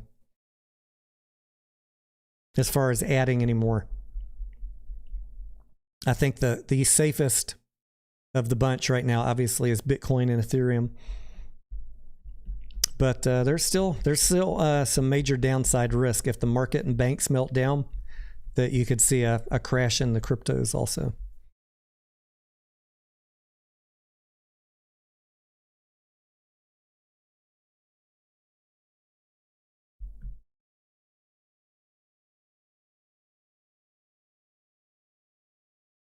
Brian, they disclosed all the votes today, AMC and APE, and both of them were overwhelmingly in favor of yes by a wide margin. It wasn't even close.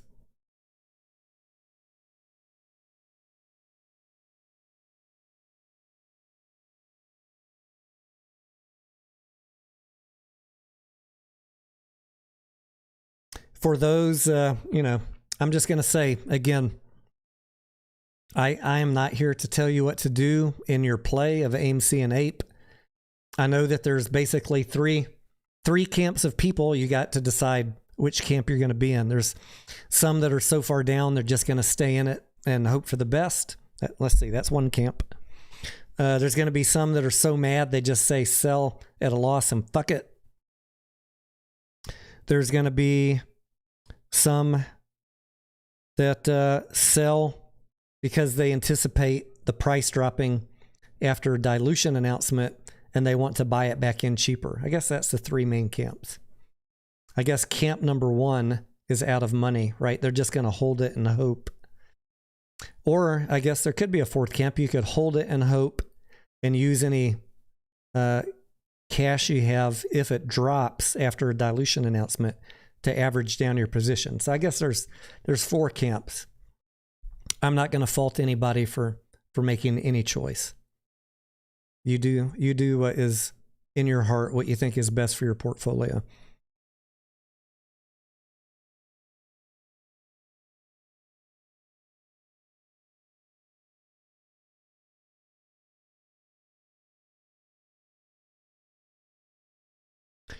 Larry, I don't read dollar collapse. No, I guess not, Larry. I mean, is that a website? I did find it interesting when this beginning of this week when gold prices and Hycroft started going up. How's old Hycroft doing today, by the way?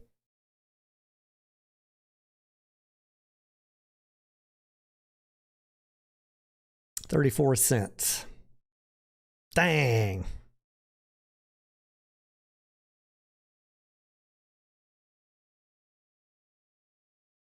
BBBY down another 9%.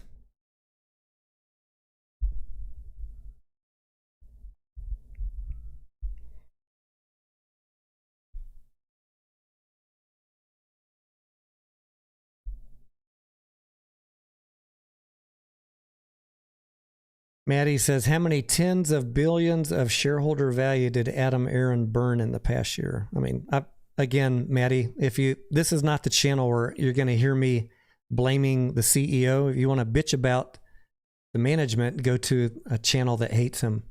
I understand the job he is doing. He was stuck, but I don't like Ape, right? I don't like what happened to our value. Don't misinterpret what I'm saying. But we did not approve more shares for him to raise money with AMC. He saw that they were running out of cash, and they are. It's not even debatable. 600 million in cash is a couple quarters away from bankruptcy, especially if something bad were to happen. And so the company executives did what they needed to do to raise cash. Again, guys, no CEO, no executive team cares about you or your short squeeze. They care about ensuring the viability of their company and not having investors suing them for breach of fiduciary duty of doing nothing while the company went bankrupt when they had options available, where they had choices. He made a choice. Do all of us like it? No. But that was the choice that was made. They're doing what they can to ensure the company can shore up the balance sheet and make it to the point where the box office revenue is there to turn a profit. Until it doesn't, we're on a slow bleed out to bankruptcy. And then all of y'all that are mad at him would be mad that he did nothing. He just bankrupted our investment. There's just there's no winning with some of you guys. I'm not in the camp where I want management to do nothing and just let my company go bankrupt. Let my investment go bankrupt. Am I happy with how it all has played out? No, but I'm not happy about the recession. I'm not happy about rising interest rates. I don't blame the CEO for that. The only person I blame at this point for holding is the one right here in the mirror, because I had choices every day to stay in the play or not. Grow up.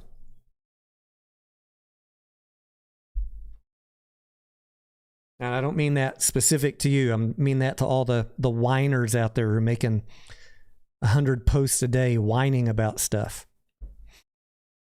Learn about finance. Learn about balance sheets. Learn how Wall Street analyzes plays. Understand why a short would attack a company. What steps need to be taken to fix that? This is all very predictable. It's all very understandable. Doesn't mean that you have to like it. Doesn't mean that I like it. But I decided to hold on to a company that has negative earnings.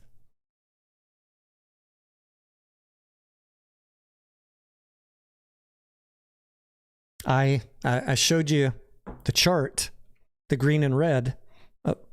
What do you possibly see? I see more and more of these boxes turning green the longer we're in this play. This one, the cash position, is about to turn green. Maybe they'll stop selling the insiders. Maybe we can turn this one green. Eventually, by next year, profitability will be green, I think. This is an improving play. If I saw something like this, Mullen, I'd be like, hell no, I'm not buying anymore right now. Wait. This is just your very first look that then says, what I need to dig a little deeper. There's an awful lot of red boxes here. Let me fucking go understand what's really going on before I just run and say, Mullen to the moon. Costco, all green. Even all green like Costco doesn't mean that you rush out and buy Costco at today's price. This is just your starting point. Am I likely to lose money over the long term in this play? Probably not. What is a good buy price? That is a separate analysis.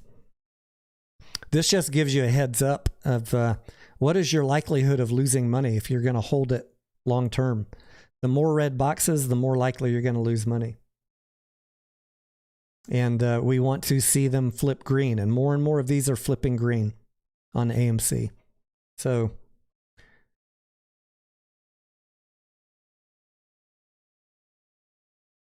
that is from management making decisions and the box office improving.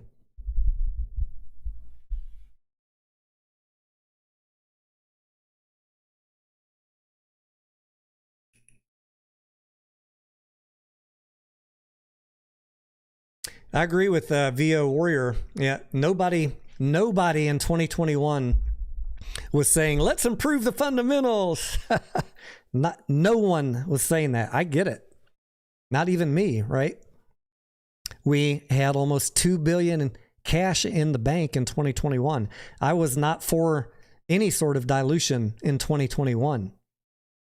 I was happy he canceled it in 2021. The guys were 2 years down the road. running low on cash in a recessionary bear market with rising interest rates and junk credit status. There are not too many options at this point. And if you can't understand that, you should not be investing, period. You shouldn't be holding stocks more than a week if you can't understand basic finance. Find your momentum plays, make your money during the day or the week and get out. And do not ever hold anything if you can't understand those simple concepts. There's opportunities for you out there. You can just find something that's moving, get in, get out. You can make a lot of money doing that. But if you're going to hold stuff, the onus is on you to understand management's challenges, the balance sheet challenges, and why shorts are attacking a company.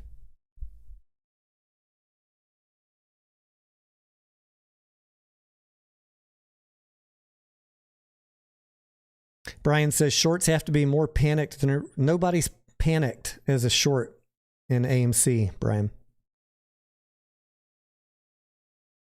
When they will be panicked, the tinderbox is loaded, Brian. We got wood. We got tinder. We got high short interest and high cost to borrow. We're missing the spark. We need a fucking catalyst. So, could the banking crisis, crashing liquidity, Boss Blunt thinks that could be a catalyst. Maybe it will. We're missing the catalyst to kick this thing off. That's what makes it so interesting, such a fun play for me. The unknown catalyst could come along any day. And I'm comfortable enough with my position that I'm going to wait a few more weeks. I analyze it every single day like many of you do. I'm sure, like, do I really want to keep holding this into dilution? But every week something new happens. Now we got a banking crisis. Who knows what fucking could happen with that? I'm not making any predictions. I really don't want to see the entire market crash and burn. But if it does, I mean, you never know. You never know what could happen with AMC and GameStop.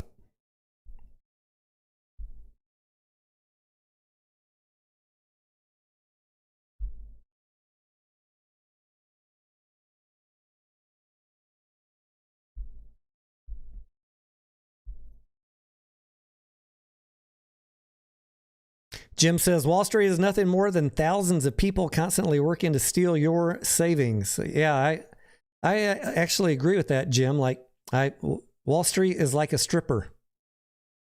What? They are going to do what they need to do to extract the money out of your wallet. Once your wallet's empty, they're going to walk you to the ATM, Jim. You'll get a little lap dance from Roger James Hamilton. He'll go back to the dressing room, and then Palela from Hell Biz will come over. Hey, do you want a lap dance? Oh, you're out of money? Let's walk to the ATM. I got a SEPA I need to tap. Buy my stock. I promise you no more dilution for the next 48 hours. You want a lap dance? Then Palela, he'll move on. What's another CEO that's been lap dancing retail right now? Jeremy walks by. Ooh. Hey, big boy. Never seen you in here before. You want to dance? Let's walk to the ATM. Yeah, they're all fucking taking you for a ride, guys.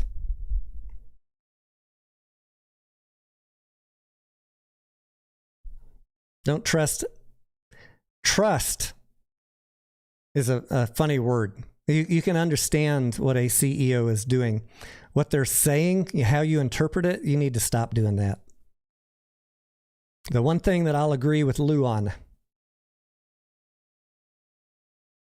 they have one thing in mind, that is improve their balance sheet, make their company survive.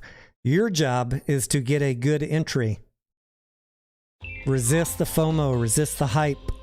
Get a good entry. That means either be there on day one or wait for it to come back down. If you really love that company, if you like CRTD, I hope you didn't buy here. If you really love it, You can buy it down here. Same with Highcroft, Mullen, all of those. You got time.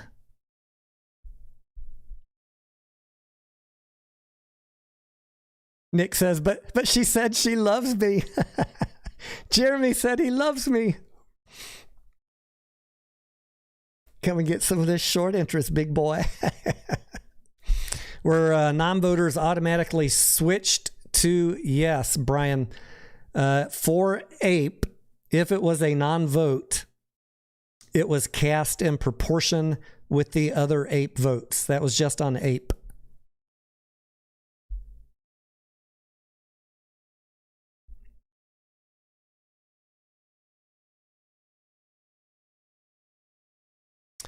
John says movie theaters are going to suffer with the advent of streaming and digital distribution online. I mean, I think the streaming thing has already, the streaming companies are bleeding. Too much competition, and they got too big for their britches. So, well, I think we got about a year for them to consolidate, reset. We have some opportunity to grow this company, AMC. Well, I say we, AMC has a window to continue capturing a bigger portion of the entertainment dollar, and people want to go see movies. That is pretty evident. As long as they're good movies, right? We need Hollywood's help here to not put out a bunch of bullshit. Ain't nobody going to see woke movies. Hollywood, do your fucking job.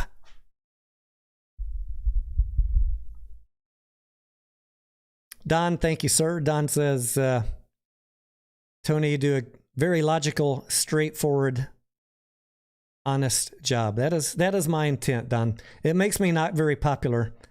I often say that I'm hated equally on both sides of the aisle. It doesn't matter what I say, Don. Half the people think I'm pumping AMC, and half think I hate it. It's because none of them are able to think logically. They're all coming at it from their own emotional bias. It's just black and white to me. It's numbers.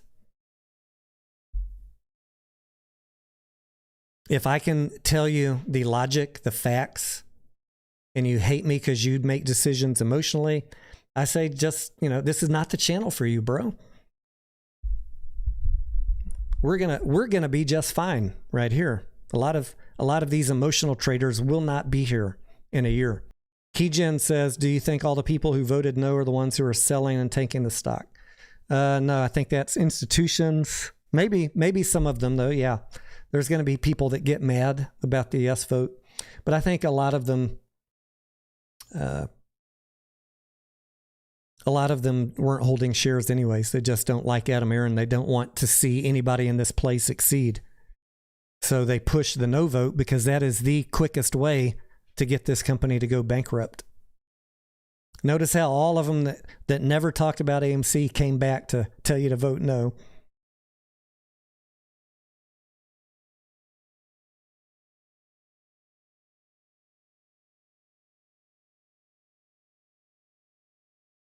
Thank you, Dan. Dan's listing out some great reasons why AMC has a chance. Yeah. I could agree with everything that you have on there. Good movies.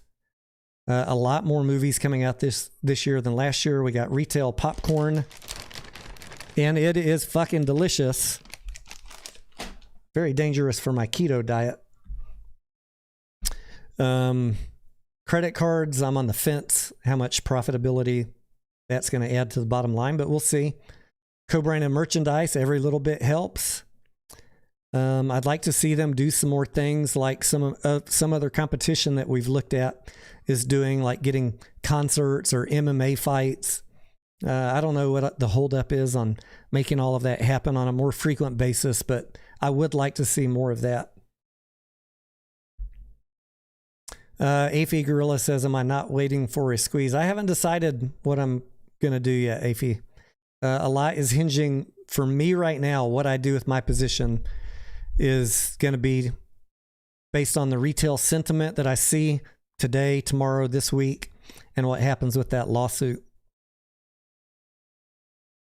And then it's just once you make up your mind, whether you decide to stay in the play or sell and hope to buy cheaper, it's still a roll of the dice that your decision was right, because nobody fucking knows.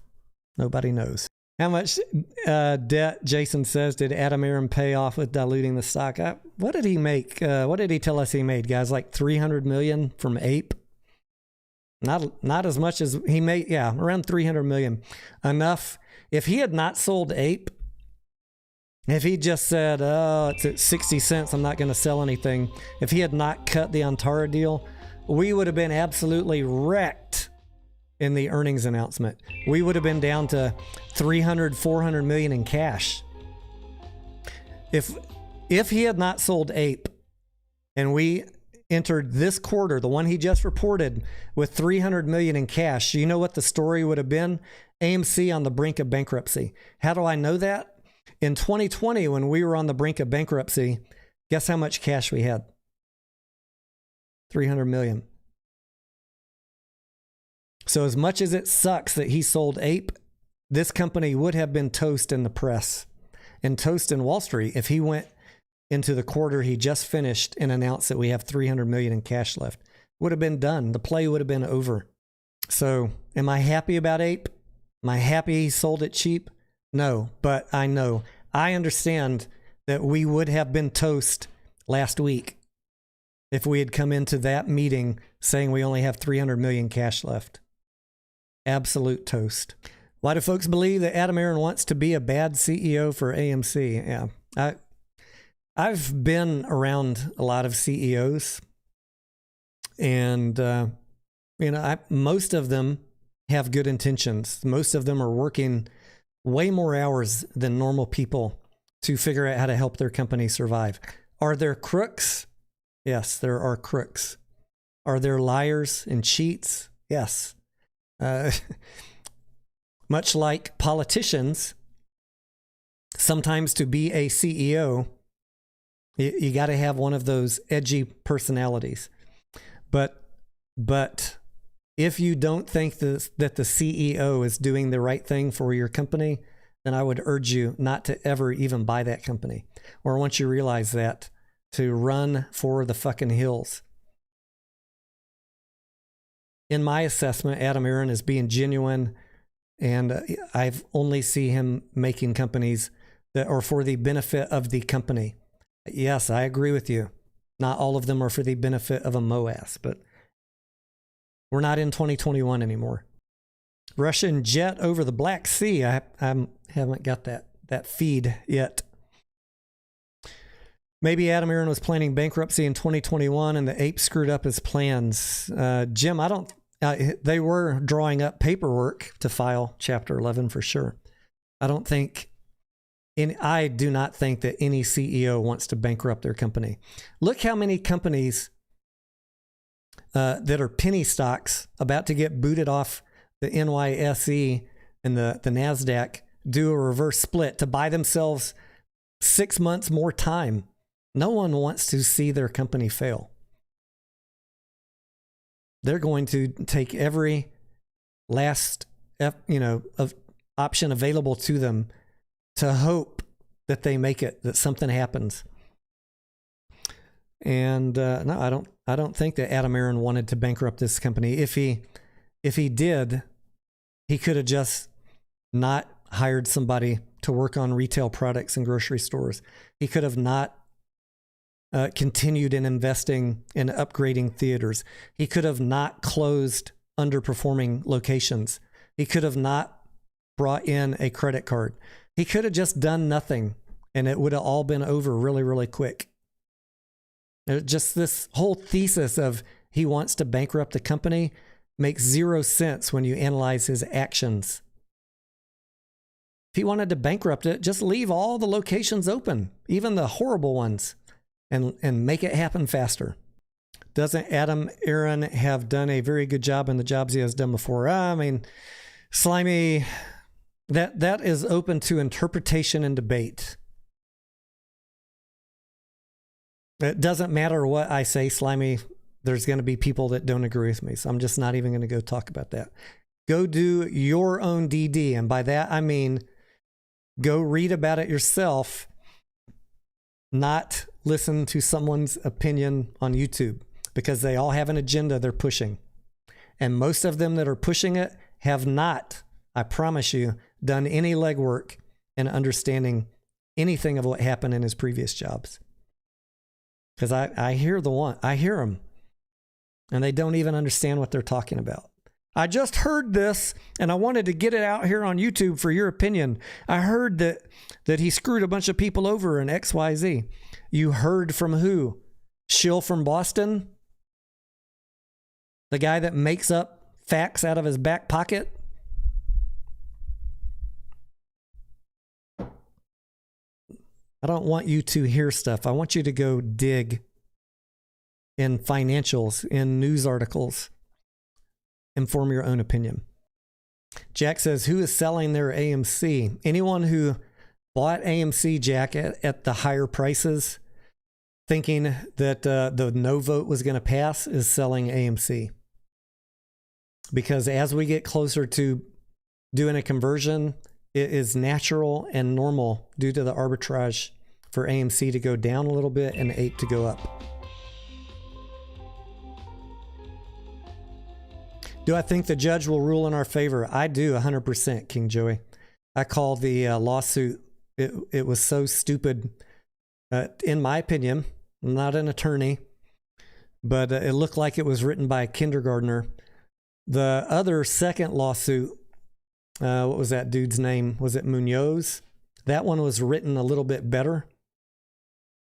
But I can tell you that everything in their complaints, the vast majority of it, is baseless.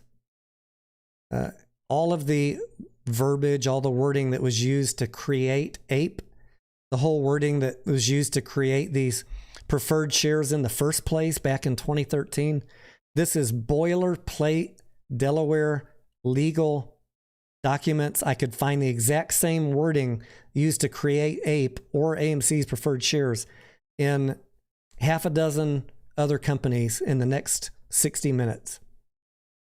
There is absolutely zero illegal about what AMC did. The only thing that I found that was questionable was saying that AMC is going to instruct ComputerShare to vote in proportion to the uncast votes in proportion to the cast votes. And that is just a gray area. It's not illegal. Most other companies that I researched, when they had these units like APE, when they had a vote to convert and bring everything together, most of them said that the ComputerShare would not vote uncast votes. That's a company's discretion.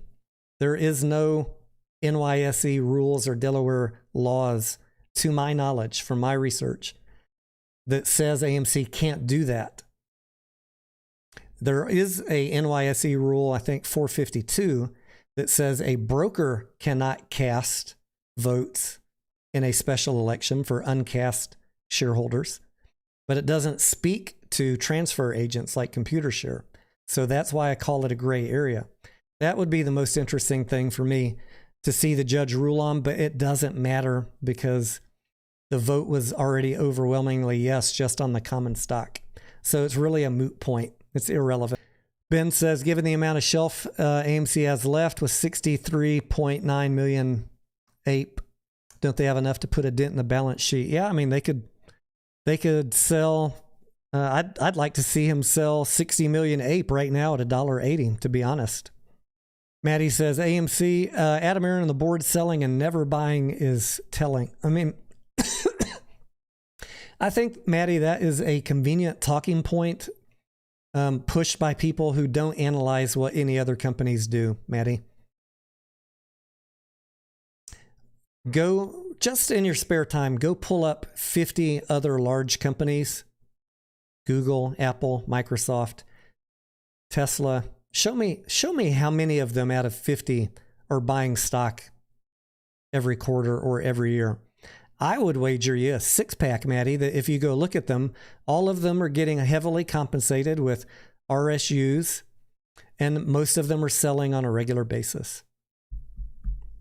Now, in a startup company, a very small company, yes, you want to see the owner of the company buying stock, especially on dips. In the big boy world, big companies, that is not a reality in my experience. But if you do the work, Maddie, and you go find 50 companies, AMC size or larger, and you show me that a vast majority of the executives and the board are consistently buying, then we can, I'm happy to send you, fuck it, I'll send you a case of your favorite premium beer.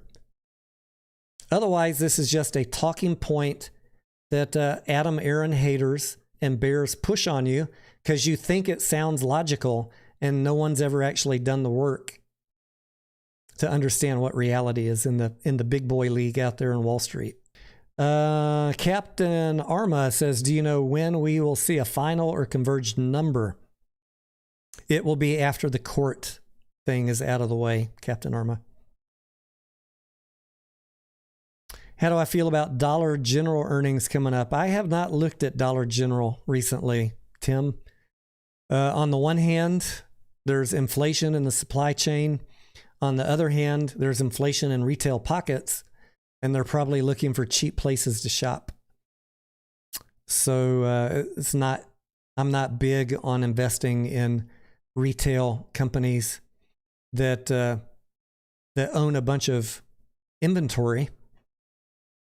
But if there's some that have a chance, it's your value propositions, right? Like your warehouse clubs and your Dollar Generals. I don't know if Dollar General is already overvalued with all of those thoughts being factored in, though. So I can pretty much guess, just to finish off they're not buying shares. That anybody saying that has never been compensated with shares. You've never even talked to someone that is compensated by shares. Don't talk about stuff you don't understand.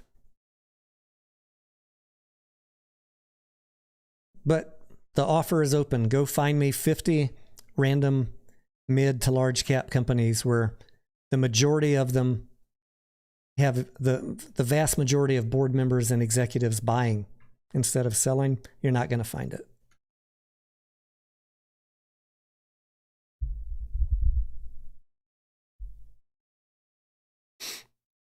Dog Mom, what's up? Do I still see a squeeze in the future? I see that the vote today, Dog Mom, ensures that AMC is going to have the ability to efficiently raise cash, and the risk of us in a quarter or two having to tell Wall Street that we ran out of money and the bankruptcy buzzards start circling, that risk is gone. That risk was very real, despite what the people who don't understand finance but make videos are telling you. That risk was very real. In fact, some of them were perfectly happy for that to happen. They said so much. They said as much. I'm fine with it going bankrupt. If I don't get my squeeze, just no, fuck you. I like the movie theaters, first of all, and I'm not willing to let my shares just watch them go to zero because you didn't get your way. At least we have a fighting chance now for this company to survive. Is the chance of a short squeeze to these super high numbers that they were hoping for, is that going to be ruined by dilution?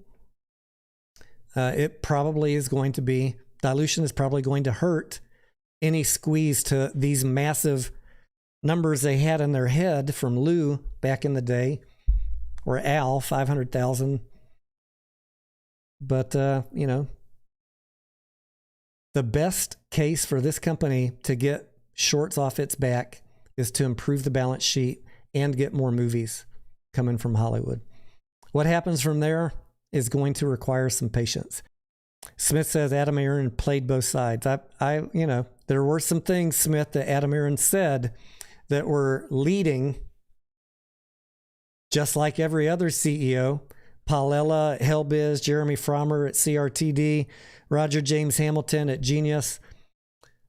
They're all saying things, and retail it's like they pass you the baton in a walking contest, and retail just takes the baton and sprints creating their own narrative. This is what we need to get better at doing, is listen to what they're saying. Do not create an alternate reality. I've been asked so many times, what did Adam Aron mean when he said, what did he say? Checkmate. I think he felt confident that AMC was not going bankrupt. Not that there was going to be a short squeeze. I've said that many, many times. But people want to create their own definition. That's fine. We all have our opinions, but the reality of which one is right is starting to become more apparent. He checkmated the shorts, and they're not going to win a bankruptcy play with AMC. They are not. Unless there's another China. Anyone who's investing in this company, though, is probably in for a longer wait than they expected. All right, I think we've run through a fair amount of questions. I got to get back to work on the value stock investing tool that I showed earlier that will be debuting here on the channel for your guys' benefit in coming days. I've got some other videos that I'm working on for you. Probably, I'm anxious to do an evening live stream. Not to hear a bunch more whining, but just to hang out with you guys and have some fun. So I'll be around for members of the channel. You know where to find me. And for the rest of you, set your alerts here in case we do a pop-up evening live stream. We do have one scheduled for tomorrow night, 7 p.m. to educate both myself and hopefully you guys on what is daily short volume and can it be used to analyze plays. I have an expert coming on that says yes, it can. As you guys know, I have my doubts, but I'm going to allow him as much time as he needs to convince us or teach us, and maybe we'll all learn something. And if I have questions, I will ask whatever hard questions I have. So I'm going into it with an open mind, and hopefully, this has been something I've been trying to set up for a long time, to get someone that's not involved in meme land or pumping tickers on Twitter based on daily short volume. I want an unbiased person outside of our circle to come talk about it. That is set up for tomorrow night. So we'll see you then, if not later tonight. And thank you for all the views, guys, all the subs, all the support. And I'm going to wrap it up right here. Have a good afternoon.